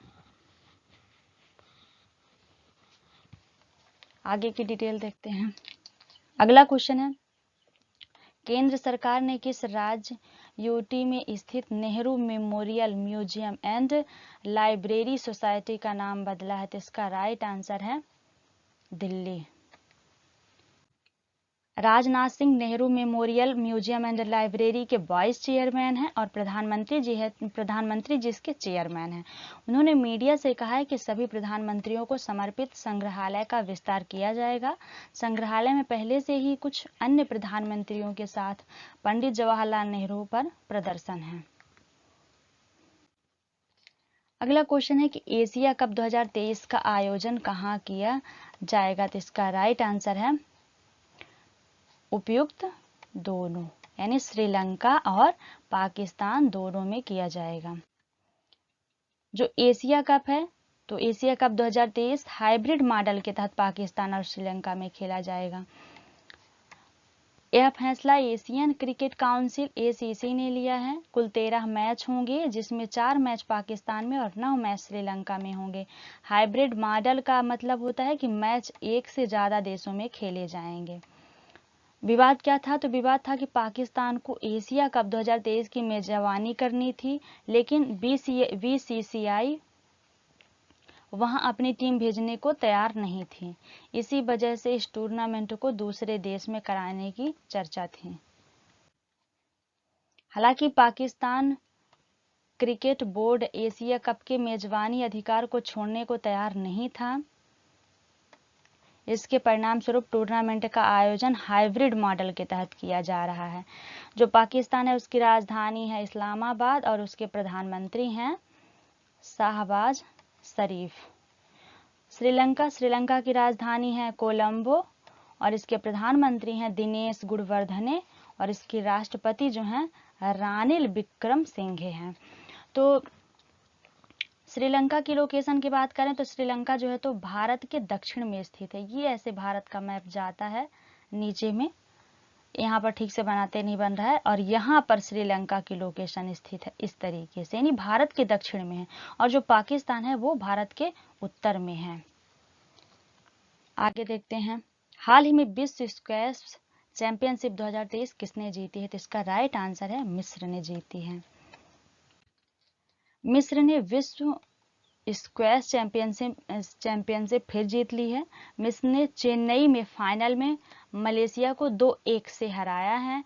मलेशिया को रजत पदक मिला है और तीसरा स्थान संयुक्त रूप से मेजबान भारत और जापान को प्रदान किया गया है। 13 जून से शुरू हुई चैंपियनशिप में 8 देशों ने हिस्सा लिया था। जो मिस्र की राजधानी है वो है काहिरा और इसके जो राष्ट्रपति हैं तो राष्ट्रपति हैं अब्देल फतेह अल सीसी। अगला क्वेश्चन है, संयुक्त राष्ट्र महासभा यूएनजीए ने जून 2023 में शहीद हुए शांति सैनिकों के लिए स्मारक दीवार स्थापित करने के प्रस्ताव को अपनाया है। प्रस्ताव किस देश में पेश किया था? तो इसका राइट आंसर है भारत। आगे की डिटेल देख लेते हैं। तो संयुक्त राष्ट्र में भारत के अस्थायी प्रतिनिधि राजदूत रुचिरा कंबोज ने यूएसए महासभा हाल ही में memorial wall for fallen United Nations peace keepers शीर्षक से मसौदा प्रस्ताव पेश किया था।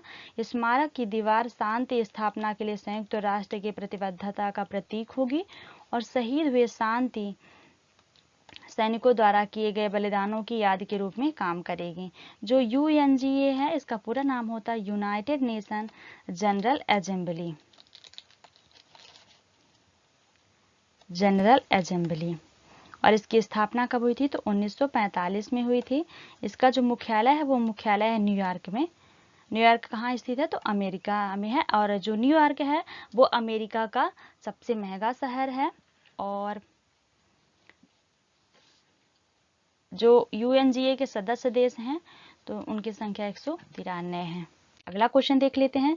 तो विश्व बैंक ने दक्षिण एशिया में अपनी पहली सड़क सुरक्षा परियोजना की शुरुआत किस शहर में की है? तो इसका राइट आंसर है ढाका में की है। डिटेल देख लेते हैं। तो विश्व बैंक ने बांग्लादेश सरकार के साथ ढाका में 358 मिलियन अमेरिकी डॉलर के वित्त पोषण समझौते के साथ एशिया में अपनी पहली समर्पित सड़क परियोजना शुरू की है।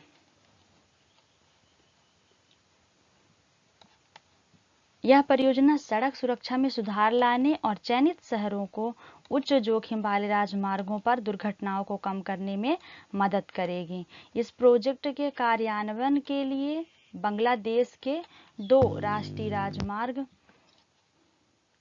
गाजीपुर एलेंगा N4 और नटौर नवाबगंज N6 को चुना गया है। एक इम्पोर्टेंट पॉइंट है कि जो अजय वंगा हैं ये वर्ल्ड बैंक के वर्तमान अध्यक्ष हैं और जो कि भारतीय मूल के हैं, यानी मूल रूप से वो भारत के निवासी थे। अगला क्वेश्चन है, किस राज्य में कृषि महोत्सव राजा का आयोजन किया गया है? तो इसका राइट आंसर है उड़ीसा। आगे की डिटेल देख लेते हैं। तो राजा या राजा परवा या मिथुन संकर आज भारत के उड़ीसा में मनाया जाने वाला नारित्र का 3 दिवसीय त्योहार है। इस अवसर पर लोग पारंपरिक व्यंजनों को पकाकर पान का स्वाद लेते हुए हर्ष उल्लास से मनाते हैं। त्योहार के पहले दिन को पाहली राजा कहा जाता है जो त्योहार की शुरुआत का प्रतीक है, जिसमें लोग त्योहारों के लिए सभी प्रकार की तैयारी करते हैं। अगला क्वेश्चन है कि ब्रिटेन ने जैन मैरियट को किस देश में पहली महिला दूत के रूप में नियुक्त किया है? तो इसका राइट आंसर है पाकिस्तान। यूनाइटेड किंगडम ने वरिष्ठ राजनयिक जैन मैरियट को पाकिस्तान में अगले ब्रिटिश उच्चायुक्त के रूप में नियुक्त करने की घोषणा की है, जिसमें वह इस्लामाबाद में पहली महिला ब्रिटिश दूत बन गई हैं। इस नियुक्ति से पहले 47 वर्षीय जैन मैरियट है, यहाँ गलत है, यहाँ पे गलत लिखा हुआ है, जैन मैरियट होगा। सितंबर 2019 से केन्या में उच्चायुक्त थीं। वह डॉक्टर क्रिश्चियन टर्नर की जगह लेंगी, जिन्होंने दिसंबर 2019 से दूत के रूप में सेवा देने के बाद जनवरी में पाकिस्तान छोड़ दिया था। पहला क्वेश्चन है, मुख्यमंत्री अभ्युदय योजना किस राज्य से जुड़ी हुई है? तो इसका राइट आंसर है उत्तर प्रदेश। अगला क्वेश्चन है, भगवान जगन्नाथ की रथ यात्रा किस राज्य से शुरू हुई है? तो इसका राइट आंसर है उड़ीसा। उड़ीसा से शुरू की गई है, ठीक है। और उड़ीसा के किस मंदिर से की गई है? तो जो उड़ीसा के पुरी में भगवान जगन्नाथ जी का मंदिर है वहां से शुरू की गई है। आइए डिटेल देख लेते हैं। तो आधिकारिक रूप से उड़ीसा की पुरी में शुरू होती है और इस साल जो है तो कब से कब के लिए निश्चित किया गया है? तो 20 जून से 2023 को शुरू हुआ है और 28 जून 2023 को समाप्त होगा।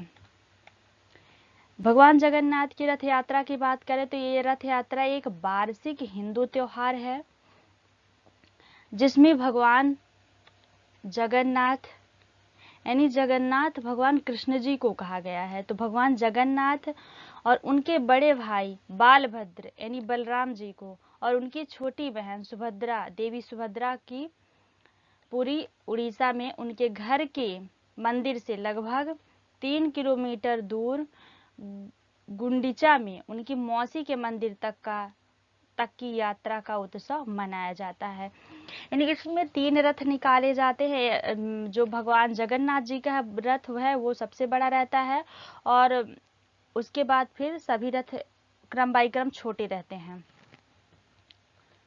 आगे देख लेते हैं। अगला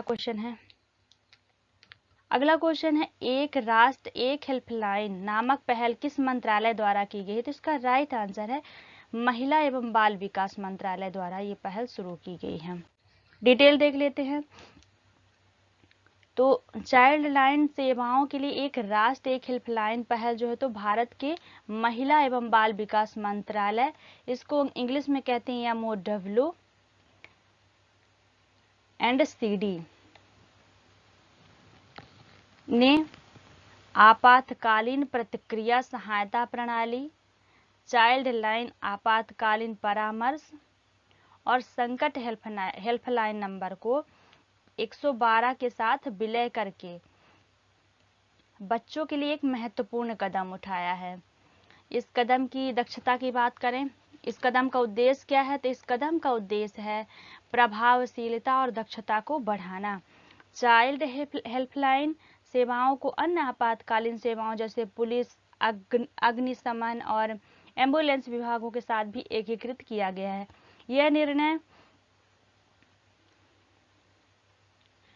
जो है तो मानव एवं संसाधन विकास मंत्रालय द्वारा महिला एवं बाल विकास संसाधन मंत्रालय द्वारा किया गया है। सॉरी, मैंने गलत बोल दिया। तो महिला एवं बाल विकास मंत्रालय द्वारा प्रारंभ की गई एक राष्ट्र एक हेल्पलाइन पहल का हिस्सा है। प्रारंभ में इसे जो है तो 9 राज्यों और केंद्र शासित प्रदेशों में लागू किया जाएगा। 9 राज्यों में है आंध्र प्रदेश, अरुणाचल प्रदेश, बिहार, गुजरात, गोवा है, मिजोरम,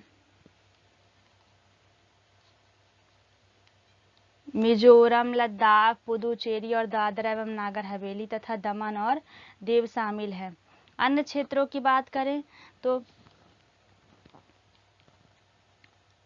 अन्य क्षेत्रों में भी चरणबद्ध तरीके से लागू किया जाएगा। पहले चाइल्ड लाइन फाउंडेशन यानी CIF और उसके सहयोगी NGO बाल संरक्षण सेवा योजना के अंतर्गत 24x7 हेल्पलाइन संचालन के लिए जिम्मेदार थे, लेकिन अब जो है तो मानव संसाधन विकास मंत्रालय ने जिम्मेदारी ले ली है। अगला क्वेश्चन है सिपरी की वार्षिक रिपोर्ट 2023 में भारत के परमाणु हथियारों की संख्या में कितनी वृद्धि होने का दावा है? तो इसका राइट आंसर 164।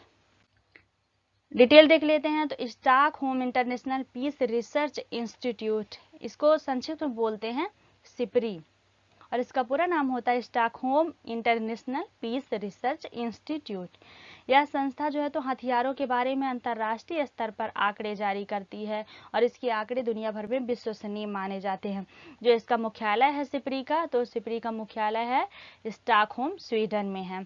भारत में परमाणु हथियार कितने हैं? तो 2023 में 164, 2022 की बात करें तो इसमें 160 और 2021 में 156। हालांकि भारत ने कोई परमाणु हथियार तैनात नहीं किया है। परमाणु हथियारों को लेकर नो फर्स्ट यूज पॉलिसी है। इसका मतलब हम उन्हें पहले इस्तेमाल नहीं करेंगे। अगला क्वेश्चन है, हाल ही में किस राज्य यूपी में पहली पंचायत रैंकिंग जारी की गई है? सॉरी, यहाँ मिस्टेक है, यूपी नहीं यूटी है ये, यानी किस राज्य और किस केंद्र शासित प्रदेश में यूटी, यानी किस राज्य और किस केंद्र शासित प्रदेश में पहली पंचायत रैंकिंग जारी की गई है? तो इसका राइट आंसर है जम्मू कश्मीर में। इसकी डिटेल देख लेते हैं। तो जम्मू कश्मीर में महत्वाकांक्षी पंचायत विकास के तहत पंचायतों की रैंकिंग जारी की गई है। कार्यक्रम एपीडीपी प्रमुख विकासात्मक मापदंडों पर इन ग्रामीण प्रशासनिक इकाइयों के प्रदर्शन का आकलन करने के लिए जम्मू कश्मीर सरकार की एक पहल है। जो जम्मू कश्मीर के उपराज्यपाल हैं वो है मनोज सिन्हा।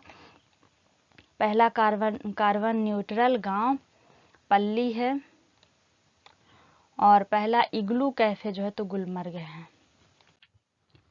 अगला क्वेश्चन है, किस भारतीय जोड़ी ने पहली बार इंडोनेशिया ओपन 2023 सुपर 1000 का खिताब जीता है? तो इसका राइट आंसर है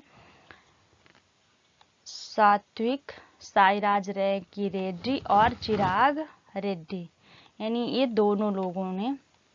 दोनों लोगों की जोड़ी ने जीता है। डिटेल देख लेते हैं। तो यह इवेंट जो है तो 18 जून 2023 को इंडोनेशिया की राजधानी जकार्ता में हुई है और Indonesia open 2023 first the world tournament में इस भारतीय जोड़ी ने शानदार प्रदर्शन किया है। यह पहली बार है जब भारतीयों ने इंडोनेशिया ओपन सुपर 1000 का खिताब जीता है। यह भारतीय जोड़ी विश्व बैडमिंटन रैंकिंग में 6ठे स्थान पर है। अगला क्वेश्चन है, विश्व शरणार्थी दिवस कब मनाया जाता है? World refugee day. तो इसका राइट आंसर है 20 जून को मनाया जाता है। अगला क्वेश्चन है, किस देश में सहमति से संबंध की उम्र 13 से बढ़ाकर 16 साल की गई है? तो इसका राइट आंसर है जापान। डिटेल देख लेते हैं। तो जापान के सेक्स क्राइम लॉ में बड़ा बदलाव किया गया है। यहाँ रेप की जो डेफिनेशन है चेंज करने और सहमति की उम्र बढ़ाने के लिए नया कानून पारित किया गया है। नया कानून के मुताबिक बिना सहमति के शारीरिक संबंध बनाने को रेप माना जाएगा। अब तक यहाँ सिर्फ जबरदस्ती संबंध बनाने को ही रेप के दायरे में रखा जाता था। इसके अलावा कानूनी तौर पर सहमति की उम्र को भी अब 13 साल से बढ़ाकर 16 साल कर दिया गया है। जापान की बात करें तो जापान की राजधानी है टोक्यो और जो करेंसी है वो है येन और इसके जो प्रधानमंत्री हैं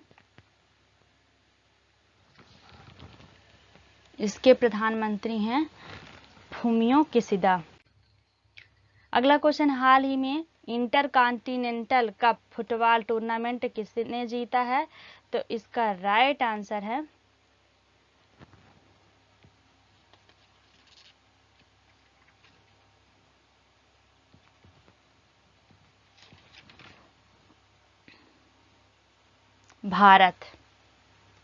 भारत ने जीता है।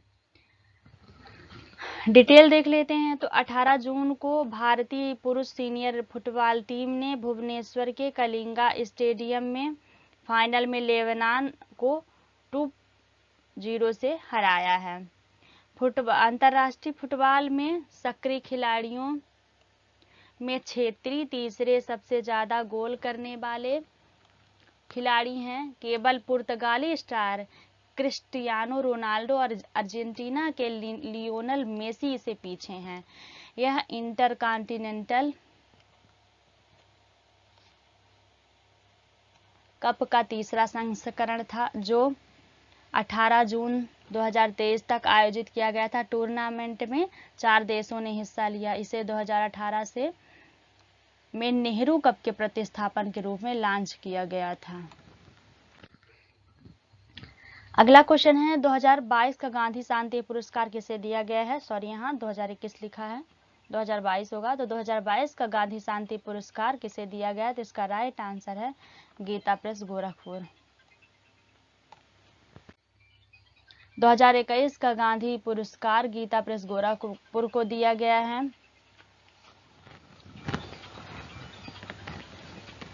पुरस्कार के लिए जूरी की अध्यक्षता प्रधानमंत्री नरेंद्र मोदी जी ने की थी। यह पुरस्कार अहिंसक और अन्य गांधीवादी तरीकों के माध्यम से सामाजिक, आर्थिक और राजनीतिक परिवर्तन के लिए गीता प्रेस के उत्कृष्ट योगदान को मान्यता देता है। गीता प्रेस की स्थापना कब हुई थी? तो 1923 में हुई थी। इसने 14 भाषाओं में 41 करोड़ से अधिक पुस्तकें प्रकाशित की है, जिनमें 16 करोड़ से अधिक श्रीमद् भागवत गीता शामिल है। गांधी शांति पुरस्कार एक वार्षिक पुरस्कार है। इसे सरकार ने 1995 में शुरू किया था। इस पुरस्कार में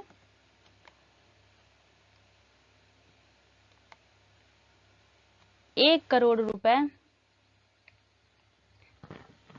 और एक प्रशस्ति पत्र और एक पट्टिका दी गई है।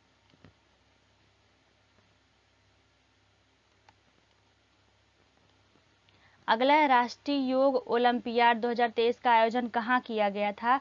तो इसका राइट आंसर है मध्य प्रदेश में। आइए डिटेल देख लेते हैं। 9वें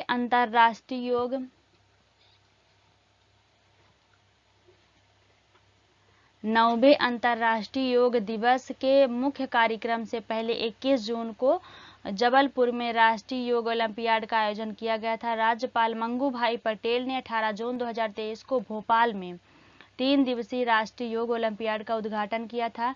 यह पहली बार है जब राष्ट्रीय राजधानी दिल्ली के बाहर आयोजित किया जा रहा है। राष्ट्रीय ओलंपियाड 2016 में राष्ट्रीय शैक्षिक संस्थान अनुसंधान और प्रशिक्षण परिषद NCERT द्वारा किया गया था। अंतर्राष्ट्रीय योग दिवस जो है तो हर साल कब मनाया जाता है? तो 21 जून को मनाया जाता है।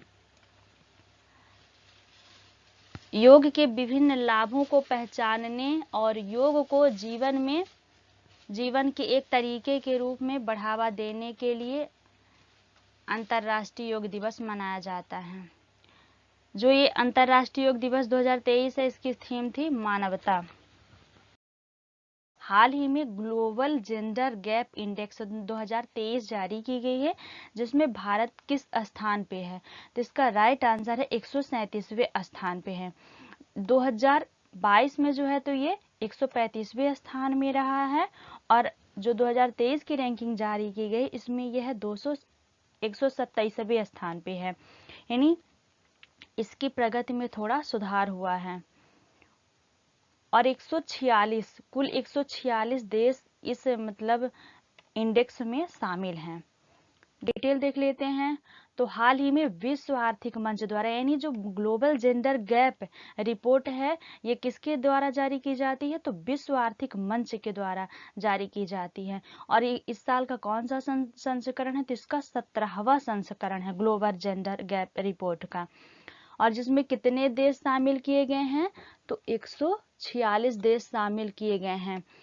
इसमें क्या किया जाता है? तो लैंगिक समानता की स्थिति का मूल्यांकन किया गया है। भारत ने महत्वपूर्ण प्रगति की है। रिपोर्ट के 2023 संस्करण में भारत 146 देशों में 135वें, 2022 में से 127वें स्थान पर पहुंच गया। यानी जो भारत है वो जो 2022 में इसकी रैंकिंग थी तो 135 रही है, और जो 2023 में इसकी स्थिति है तो 127वें स्थान पर पहुंच गया है। यानी इसकी रैंकिंग में सुधार का संकेत मिला है थोड़ा सा। यदि भारत के पड़ोसी देशों की बात करें तो यहाँ पर पाकिस्तान की जो रैंक है वो 142वीं है, बांग्लादेश की 59वीं है, और चीन 107वें, नेपाल 116वें, और श्रीलंका जो है तो 115वें, और भूटान 103वें स्थान पर है। और डिटेल देख लेते हैं। तो जो ग्लोबल जेंडर गैप इंडेक्स है या सूचकांक है, लैंगिक समानता सूचकांक, ये 4 प्रमुख आयामों में लैंगिक समानता की दिशा में प्रगति पर मूल्यांकन करते हैं। यानी 4 इसके आयाम हैं। तो पहला है आर्थिक भागीदारी और अवसर, दूसरा है शिक्षा का अवसर, तीसरा है स्वास्थ्य एवं उत्तरजीविता और चौथा है राजनीतिक सशक्तिकरण। यानी 4 उप सूचकांकों में से प्रत्येक पर और साथ ही समग्र सूचकांक पर GGG सूचकांक 0 और 1 के बीच स्कोर प्रदान करता है, जहां 1 पूर्ण लैंगिक समानता को दर्शाता है और 0 जो है तो असमानता की स्थिति का सूचक है। यह लंबे समय तक चलने वाला सूचकांक है जो वर्ष 2006 में स्थापना के बाद, यानी जो ये ग्लोबल जेंडर गैप इंडेक्स है, इसकी स्थापना 2006 में हुई थी और इसके बाद से लैंगिक अंतरालों को समाप्त करने की दिशा में प्रगति को ट्रैक करता रहता है ये। चलिए अगला क्वेश्चन देखते हैं। अगला क्वेश्चन है, हाल ही में स्पेस एक्स ने किस देश के लिए सत्तरीय संचार उपग्रह प्रक्षेपित किया है? तो इसका राइट आंसर है इंडोनेशिया। इंडोनेशिया। आगे की डिटेल देख लेते हैं। तो एलोन मस्क के स्पेस एक्स ने, जो स्पेस एक्स है ये अमेरिकी कंपनी है और अमेरिका की प्राइवेट कंपनी है। तो स्पेस एक्स ने इंडोनेशिया के नए संचार उपग्रह को सफलतापूर्वक कक्षा में तैनात कर दिया है। जकार्ता, जो इंडोनेशिया की राजधानी है, उसका नाम है जकार्ता। तो जकार्ता पोस्ट के अनुसार $550 मिलियन अंतरिक्ष यान देश में कनेक्टिविटी समावेशन को बढ़ावा देने के लिए कल्पना की गई है। स्कूलों, क्षेत्रीय सरकारी कार्यालयों और स्वास्थ्य सुविधाओं सहित 150 लाख सार्वजनिक सुविधाओं को मुफ्त इंटरनेट कनेक्शन प्रदान करता है। अगला क्वेश्चन है, वीरांगना दुर्गावती टाइगर रिजर्व किस राज्य का 7वां टाइगर रिजर्व है? तो इसका राइट आंसर है मध्य प्रदेश का 7वां टाइगर रिजर्व। और यदि भारत की बात करें तो भारत का 54वां टाइगर रिजर्व है। जो 53वां टाइगर रिजर्व है वो उत्तर प्रदेश का रानीपुर टाइगर रिजर्व है। डिटेल देख लेते हैं। तो मध्य प्रदेश में 7वां और देश का 54वां टाइगर रिजर्व है। वीरांगना दुर्गावती के नाम पर होगा। दमोह सागर जिलों के बीच यह 2339 वर्ग किलोमीटर में बनेगा, जो आकार में प्रदेश में सबसे बड़ा टाइगर रिजर्व होगा। अभी तक सबसे बड़ा टाइगर रिजर्व की जो बात करें नेशनल पार्क की, तो कान्हा नेशनल पार्क है। इसमें 1414 वर्ग किलोमीटर का कोर क्षेत्र और 925.12 किलोमीटर का बफर क्षेत्र होगा। और एक्स्ट्रा इंफॉर्मेशन इसकी आप लोग खुद ही सर्च करके और कमेंट बॉक्स में बताएंगे। 53वां टाइगर रिजर्व जो बना है तो वो है यूपी का रानीपुर टाइगर रिजर्व। रानी दुर्गावती के बारे में आप लोग गूगल करेंगे। अगला क्वेश्चन है, एशियाई तलवारबाजी चैंपियनशिप में भारत के लिए पहली बार पदक जीतने वाली खिलाड़ी बनी है, तो इनका राइट नाम है भवानी देवी।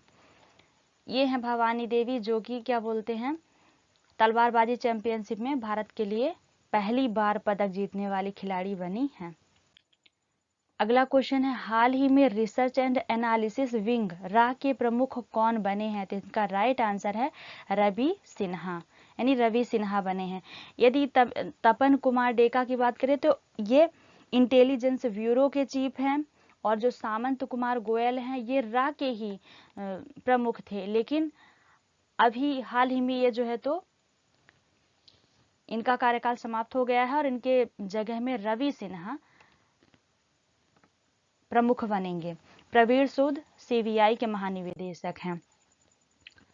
आगे देख लेते हैं। तो 19 जून को वरिष्ठ आईपीएस अधिकारी रवि सिन्हा को भारत की बाहरी खुफिया एजेंसी का नया प्रमुख नियुक्त किया गया है। सिन्हा जो है तो सामंत कुमार गोयल का स्थान लेंगे, जो 30 जून 2023 को अपना कार्यकाल पूरा करेंगे। यदि रा की बात करें तो रा का पूरा नाम होता है रिसर्च एंड एनालिसिस विंग। ये भारत की खुफिया एजेंसी है और इसका मुख्यालय नई दिल्ली में है और इनकी जो स्थापना हुई थी तो स्थापना 1968 में हुई थी। अगला क्वेश्चन, हाल ही में किस राज्य ने गृह ज्योति योजना शुरू की है? तो इसका राइट आंसर है कर्नाटक ने शुरू करी है। डिटेल देख लेते हैं। तो कर्नाटक सरकार की गृह ज्योति योजना राज्य में आवासीय परिवारों के लिए जिनका मासिक आवासीय परिवारों के लिए किनके लिए? तो ये आवासीय परिवारों के लिए और जिनका मासिक बिजली उपयोग वर्ष 2022-23 के लिए औसत मासिक खपत से कम और 200 यूनिट की सीमा के भीतर है। इसके अतिरिक्त कर्नाटक सरकार ने कहा है कि 200 यूनिट से अधिक खपत वाले उपभोक्ताओं को बिल का पूरा भुगतान करना होगा। यदि कर्नाटक की बात करें तो कर्नाटक की राजधानी है बेंगलोर, जो राज्यपाल हैं वो हैं थावर चंद्र गहलोत और मुख्यमंत्री सिद्धारमैया जी हैं, जो कि आप लोगों को पता है कि वर्तमान में कर्नाटक में चुनाव रहा है और उसमें कांग्रेस पूर्ण बहुमत के साथ सरकार में आई है और सिद्धारमैया मुख्यमंत्री बने हैं। और डिटेल देख लेते हैं कर्नाटक के बारे में। तो सबसे लंबा रेलवे प्लेटफॉर्म 1507 मीटर जो है वो कर्नाटक में स्थित है। भारत का पहला चंदन संग्रहालय कर्नाटक में स्थित है। दुनिया की सबसे बड़ी हेलीकॉप्टर इकाई कर्नाटक में स्थित है। संतोष ट्रॉफी विजेता कर्नाटक रहा है। संतोष ट्रॉफी फुटबॉल से संबंधित है। फसल बीमा योजना के क्रियान्वयन में टॉप पर रहा है कर्नाटक। और राष्ट्रीय शिक्षा नीति NEP नेप 2020 लागू करने वाला भारत का पहला राज्य कर्नाटक है। अगला क्वेश्चन है, 37वें राष्ट्रीय खेलों की मेजबानी कौन करेगा? तो इसका राइट आंसर है गोवा। डिटेल देख लेते हैं। तो गोवा के मुख्यमंत्री डॉक्टर प्रमोद सावंत ने आगामी 37वें राष्ट्रीय खेलों के शुभंकर का अनावरण किया है। इसका शुभंकर क्या है? तो मोगा है। यदि राष्ट्रीय खेलों के बारे में बात करें तो राष्ट्रीय खेलों का आयोजन भारतीय और एशियाई खेलों के आयोजन वाले वर्ष को छोड़कर राष्ट्रीय खेलों का आयोजन हर 2 साल में किया जाएगा। जो PT उषा जी हैं वो भारतीय ओलंपिक संघ की अध्यक्ष हैं और भारतीय ओलंपिक संघ का मुख्यालय नई दिल्ली में स्थित है।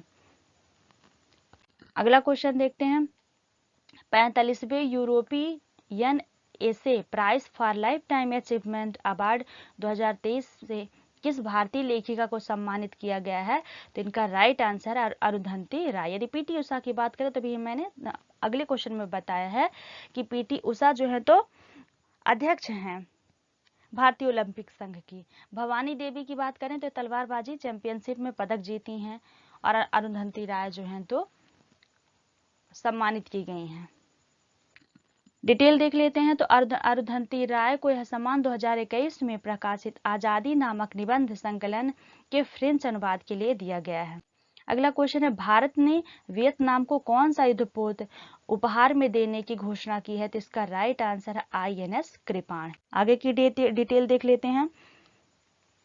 डिटेल है, भारतीय रक्षा मंत्री राजनाथ सिंह और वियतनाम के रक्षा मंत्री खान पान जियांग ने मंत्री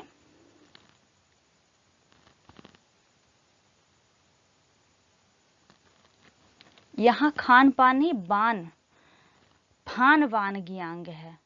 फान बान गियांग ने, यहाँ सॉरी गलत लिखा हुआ है, तो फान बान गियांग ने 18 और 19 जून को दिल्ली में द्विपक्षीय वार्ता की। इस दौरान भारत और वियतनाम के बीच रक्षा, सुरक्षा और समुद्री संबंधों सहित द्विपक्षीय मुद्दों पर चर्चा हुई।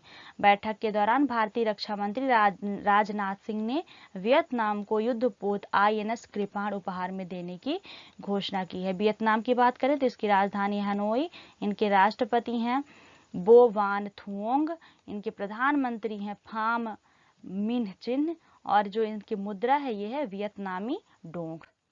अगला क्वेश्चन है, किस भारतीय विमानन कंपनी ने एयर इंडिया का रिकॉर्ड तोड़ते हुए 500 एयरबस विमान खरीदने का ऑर्डर दिया है? तो इसका राइट आंसर है इंडिगो कंपनी है।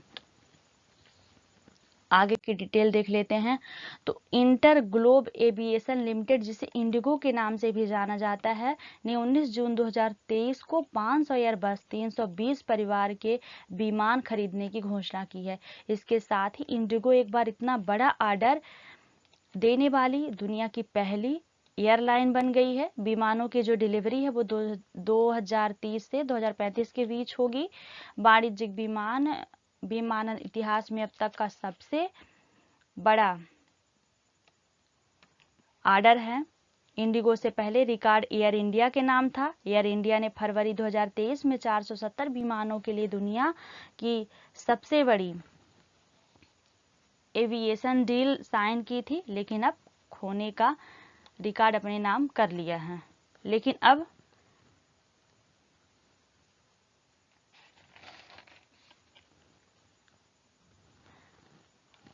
अब यह रिकॉर्ड जो है तो इंडिगो अपने नाम कर लिया है। यहाँ खोने नहीं होगा, गलत है। यहाँ इंडिगो ने यह रिकॉर्ड अपने नाम कर लिया है। इंडिगो की स्थापना कब हुई थी? तो 2006 में हुई थी और इसका मुख्यालय गुरुग्राम हरियाणा में। अगला क्वेश्चन देख लेते हैं। तो G20 को G21 में बदलने के लिए प्रधानमंत्री नरेंद्र मोदी ने किस एसोसिएशन को सदस्य बनाने का प्रस्ताव रखा था? तो इसका राइट आंसर अफ्रीकी संघ। डिटेल देख लेते हैं। तो प्रधानमंत्री मोदी ने जून 2023 में G20 के नेताओं को पत्र लिखकर अफ्रीकी संघ को सदस्य के तौर पर शामिल करने का प्रस्ताव दिया था। अगर G20 सदस्य देश इस पर राजी हो जाते हैं तो G20 G21 भी बन सकता है।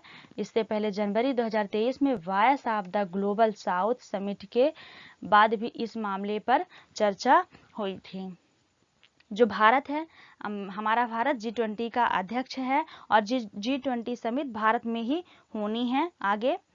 और वर्तमान में अफ्रीकी महाद्वीप से केवल एक देश दक्षिण अफ्रीकी G20 का सदस्य है।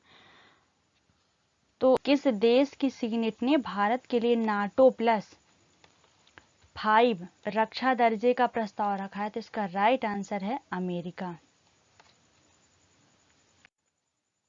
डिटेल देख लेते हैं। तो अमेरिका सीनेट के सह अध्यक्षों ने हाल ही में घोषणा की है कि उनकी योजना भारत को NATO +5 रक्षा दर्जा देने वाला कानून पेश करने की है। यह संयोगपूर्ण है कि भारत के प्रधानमंत्री इन दिनों वाशिंगटन यात्रा पर हैं। इस व्यवस्था में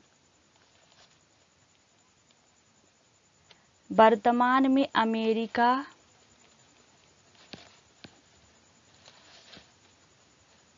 उसके NATO भागीदार देश और 5 अन्य देश ऑस्ट्रेलिया, न्यूजीलैंड, दक्षिण कोरिया, जापान और इजराइल शामिल हैं। इसका उद्देश्य रक्षा संबंधों को बढ़ाना तथा रक्षा उपकरणों के हस्तांतरण को सुविधाजनक बनाना है। अगला क्वेश्चन है, 3 घंटे 10 मिनट और 12 सेकंड तक योग की समकोणासन मुद्रा में खड़े होकर हाल ही में किस भारतीय ने गिनीज बुक ऑफ रिकॉर्ड में अपना नाम दर्ज कर लिया है? यानी कितने घंटे की बात करें तो 3 घंटे और 10 मिनट और 12 सेकंड। तो ये कौन है? इनका नाम है स्मिता कुमारी नाम है। जो भवानी देवी हैं ये तलवारबाजी चैंपियनशिप जीती हैं और जो PT उषा हैं वो भारतीय ओलंपिक संघ की अध्यक्ष हैं। और स्मिता कुमारी जी अभी हाल ही में योग दिवस के दिन 3 घंटे 10 मिनट और 12 सेकंड तक योग की समकोणासन मुद्रा में खड़े होकर गिनीज बुक ऑफ रिकॉर्ड में अपना नाम दर्ज कर लिया है। डिटेल देख लेते हैं। तो बिहार की स्मिता कुमारी ने, यानी ये कहाँ की हैं? तो बिहार की हैं और 3 घंटे 10 मिनट और 12 सेकंड तक योग की समकोणासन मुद्रा में खड़े होकर गिनीज बुक ऑफ रिकॉर्ड में अपना नाम दर्ज कर लिया। बिहार की राजधानी है पटना और मुख्यमंत्री हैं नीतीश कुमार जो कि समाजवादी पार्टी से संबंधित है। अगला क्वेश्चन है, हाल ही में राज्य स्तर पर योग सत्र के लिए सबसे अधिक लोगों के एकत्र होने का गिनीज वर्ल्ड रिकॉर्ड कहाँ बना है? तो इसका राइट आंसर है सूरत में बना है। अभी हाल ही में 21 तारीख को अंतर्राष्ट्रीय योग दिवस बनाया गया है और उसी में लोगों के एकत्र होने का जो रिकॉर्ड है वो गिनीज वर्ल्ड रिकॉर्ड सूरत ने बनाया है। अगला क्वेश्चन, हाल ही में किसे पनामा में भारत का पहला राजदूत नियुक्त किया गया है? तो इसका राइट आंसर है सुमित सेठ को नियुक्त किया गया है। जो नुसरत चौधरी हैं, इन्हें जो है तो अमेरिका में संघीय जज के रूप में नियुक्त किया गया है। पहली मुस्लिम महिला हैं जिन्हें कि अमेरिका में संघीय जज के रूप में नियुक्त किया गया। जो बाइडेन हैं, तो जोसेफ बाइडेन अमेरिका के राष्ट्रपति हैं। शी जिनपिंग जी चीन के राष्ट्रपति जी हैं। अगला क्वेश्चन है, अमेरिकी इतिहास में पहली मुस्लिम महिला संघीय जज कौन बनी है? तो अभी हाल ही मैंने बताया है नुसरत चौधरी। तो राइट आंसर है नुसरत चौधरी। स्मिता कुमारी, आपने देखा ये स्मिता कुमारी जो है तो 3 घंटे 10 मिनट और 12 सेकंड तक समकोणासन में खड़े रही हैं और इसमें इनका गिनीज वर्ल्ड बुक में नाम दर्ज हो गया है। पीटी उषा और भवानी देवी तलवारबाजी चैंपियनशिप और पीटी उषा जो है तो भारतीय ओलंपिक संघ के अध्यक्ष। अमेरिका की सीनेट ने 15 जून 2023 को फेडरल जज के रूप में पहली मुस्लिम महिला नुसरत जहां चौधरी के नामांकन को मंजूरी दे दी है। कब दी है? 15 जून को दी है। अगला क्वेश्चन है, चौथे राष्ट्रीय जल पुरस्कार 2022 में सर्वश्रेष्ठ जिले का पुरस्कार किसने जीता है? तो इसका राइट आंसर है गंजम जिला जो है तो वो उड़ीसा में है।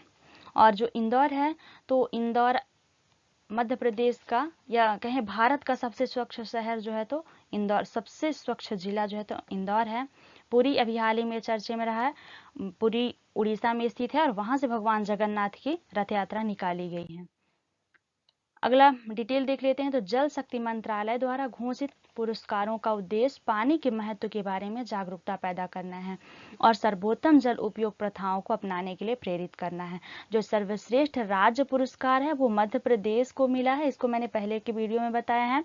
जो सर्वश्रेष्ठ शहरी स्थानीय निकाय है तो चंडीगढ़ है और जो सर्वश्रेष्ठ ग्राम पंचायत है तो भदाद्री कोठागुंडेम तेलंगाना में स्थित है। यह मीडिया श्रेणी में दूसरा सर्वश्रेष्ठ पुरस्कार आकाशवाणी गुवाहाटी ने जीता है। अगला क्वेश्चन है, हाल ही में समलैंगिक विवाह को, सॉरी यहाँ टाइपिंग मिस्टेक है, बैड नहीं वैध है। तो हाल ही में समलैंगिक विवाह को वैध बनाने वाला पहला देश कौन बना है? पहला बाल्टिक देश कौन बना है? तो इसका राइट आंसर है एस्टोनिया बना है। जो बाल्टिक देश हैं, तो बाल्टिक देश में ये तीनों शामिल हैं, एस्टोनिया, लाटविया और लिथुआनिया, ये तीनों जो है तो बाल्टिक देश हैं। डिटेल देख लेते हैं। तो नया कानून 2024 में प्रभावी होगा। सेंटर फॉर ह्यूमन राइट्स द्वारा हाल ही में किए गए एक सर्वेक्षण में पाया गया कि 53% एस्टोनियाई समान लिंग विवाह का समर्थन करते हैं, जबकि एक दशक पहले यह जो आंकड़ा है 34% था। हालांकि कई लोग अभी भी समलैंगिकता को अस्वीकार मानते हैं, जिसमें जाति रूसी अल्पसंख्यक का एक महत्वपूर्ण हिस्सा शामिल है, जो देश की आबादी का 1/4 हिस्सा बनाता है। समलैंगिक विवाह क्यों? तो सरकार के अनुसार एस्टोनिया LGBTQ+ समुदाय के आधे लोगों ने हाल ही में उत्पीड़न का अनुभव किया है, इसलिए समलैंगिक विवाह जरूरी है। अगला क्वेश्चन है, हाल ही में पेटरी ओरपो किस देश के नए प्रधानमंत्री बने हैं? तो इसका राइट आंसर है फिनलैंड। डिटेल देख लेते हैं। तो फिनलैंड में कंजर्वेटिव पार्टी के नेता पेटेरी ओरपो को संसद ने, यहाँ नए नहीं होगा, टाइपिंग मिस्टेक, संसद ने देश का प्रथम प्रधानमंत्री चुना है। ओरपो गठबंधन सरकार का नेतृत्व करेंगे, जिसमें धुर दक्षिणपंथी फिन्स पार्टी सहित 4 दल शामिल हैं। फिनलैंड में दुनिया में प्रति व्यक्ति सबसे अधिक सोना है। फिनलैंड में शिक्षा और साक्षरता का एक लंबा इतिहास है। फिनलैंड पर्यावरण सुरक्षा में अग्रणी है और दुनिया का सबसे खुशहाल देश फिनलैंड है। यानी ये कुछ पॉइंट हमको याद रखने की जरूरत है कि फिनलैंड पर्यावरण सुरक्षा में अग्रणी है, दुनिया का सबसे खुशहाल देश भी फिनलैंड ही है, शिक्षा और साक्षरता में अच्छा योगदान है इसका। अगला क्वेश्चन, हाल ही में जारी वैश्विक लैंगिक समानता सूचकांक 2023 में कौन सा देश शीर्ष पर रहा? तो इसका राइट आंसर है आइसलैंड शीर्ष पर रहा। जो भारत की रैंकिंग है तो भारत 127वें स्थान पर है। इससे पहले 2022 में 135वें स्थान पे था, जो कि अब आगे घट करके 127वें स्थान पे आ गया है। और इसकी पूरी डिटेल मैंने कल के करंट अफेयर्स में बताई है, आप लोग वहां से जरूर देख लीजिएगा। अगला क्वेश्चन, हाल ही में किस देश ने सभी यूनिवर्सिटी कैंपस में होली मनाने पर बैन लगा दिया है? तो ऐसा करने वाला देश है पाकिस्तान। इसका राइट आंसर है पाकिस्तान। पाकिस्तान के उच्च शिक्षा आयोग के इस फैसले को अल्पसंख्यकों पर निशाना करार दिया जा रहा है। करार था यहाँ। आदेश में कहा गया है कि विश्वविद्यालय कॉलेज के कैंपस में इस्लामिक मूल्यों के खत्म होने से जुड़ी कई तरह की गतिविधियां आयोजित हो रही हैं। यह काफी दुख की बात है। इस तरह का एक उदाहरण हिंदू त्योहार होली है। इसकी वजह से देश की छवि पर गलत प्रभाव पड़ रहा है। इसके साथ ही आयोग ने विश्वविद्यालय एवं कॉलेजों में होली मनाने पर प्रतिबंध की घोषणा की है। अगला क्वेश्चन है, हाल ही में दुनिया का सबसे बड़ा रामायण मंदिर किस राज्य में बनाया जा रहा है? तो इसका राइट आंसर है बिहार में बनाया जा रहा है। डिटेल देख लेते हैं। तो बिहार के पूर्वी चंपारण जिले के कैथवलिया में राम जानकी पथ NH 22/7A के किनारे विराट रामायण मंदिर निर्माण की नींव पड़ चुकी है। यह विश्व का सबसे बड़ा मंदिर होगा और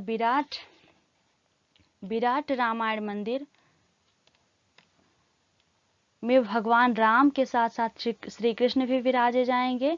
साथ ही यहाँ विश्व के सबसे बड़े शिवलिंग की भी स्थापना की जाएगी। रामायण मंदिर का निर्माण पटना महावीर मंदिर के द्वारा कराया जा रहा है और इसका यहाँ भूमि पूजन वर्ष 2012 में किया गया था। बिहार की राजधानी की बात करें तो बिहार की राजधानी है पटना और मुख्यमंत्री हैं नीतीश कुमार। राज्यपाल कौन है आप लोग कमेंट में बताइएगा। अगला क्वेश्चन, हाल ही में किसे प्रतिष्ठित जर्मन शांति पुरस्कार 2023 से सम्मानित किया गया? तो इसका राइट आंसर है सलमान रुश्दी को। डिटेल देख लेते हैं। तो ब्रिटिश अमेरिकी लेखक सलमान रुश्दी को उनकी अदम्य भावना के लिए, जीवन की उनकी पुष्टि के लिए और कहानी के अपने प्यार से हमारी दुनिया को समृद्ध करने के लिए दिया गया है। Thanks for watching my videos. आशा है कि वीडियो आपके लिए काफ़ी हेल्पफुल होगी और आप वीडियो को पूरा जरूर देखेंगे। Thank you.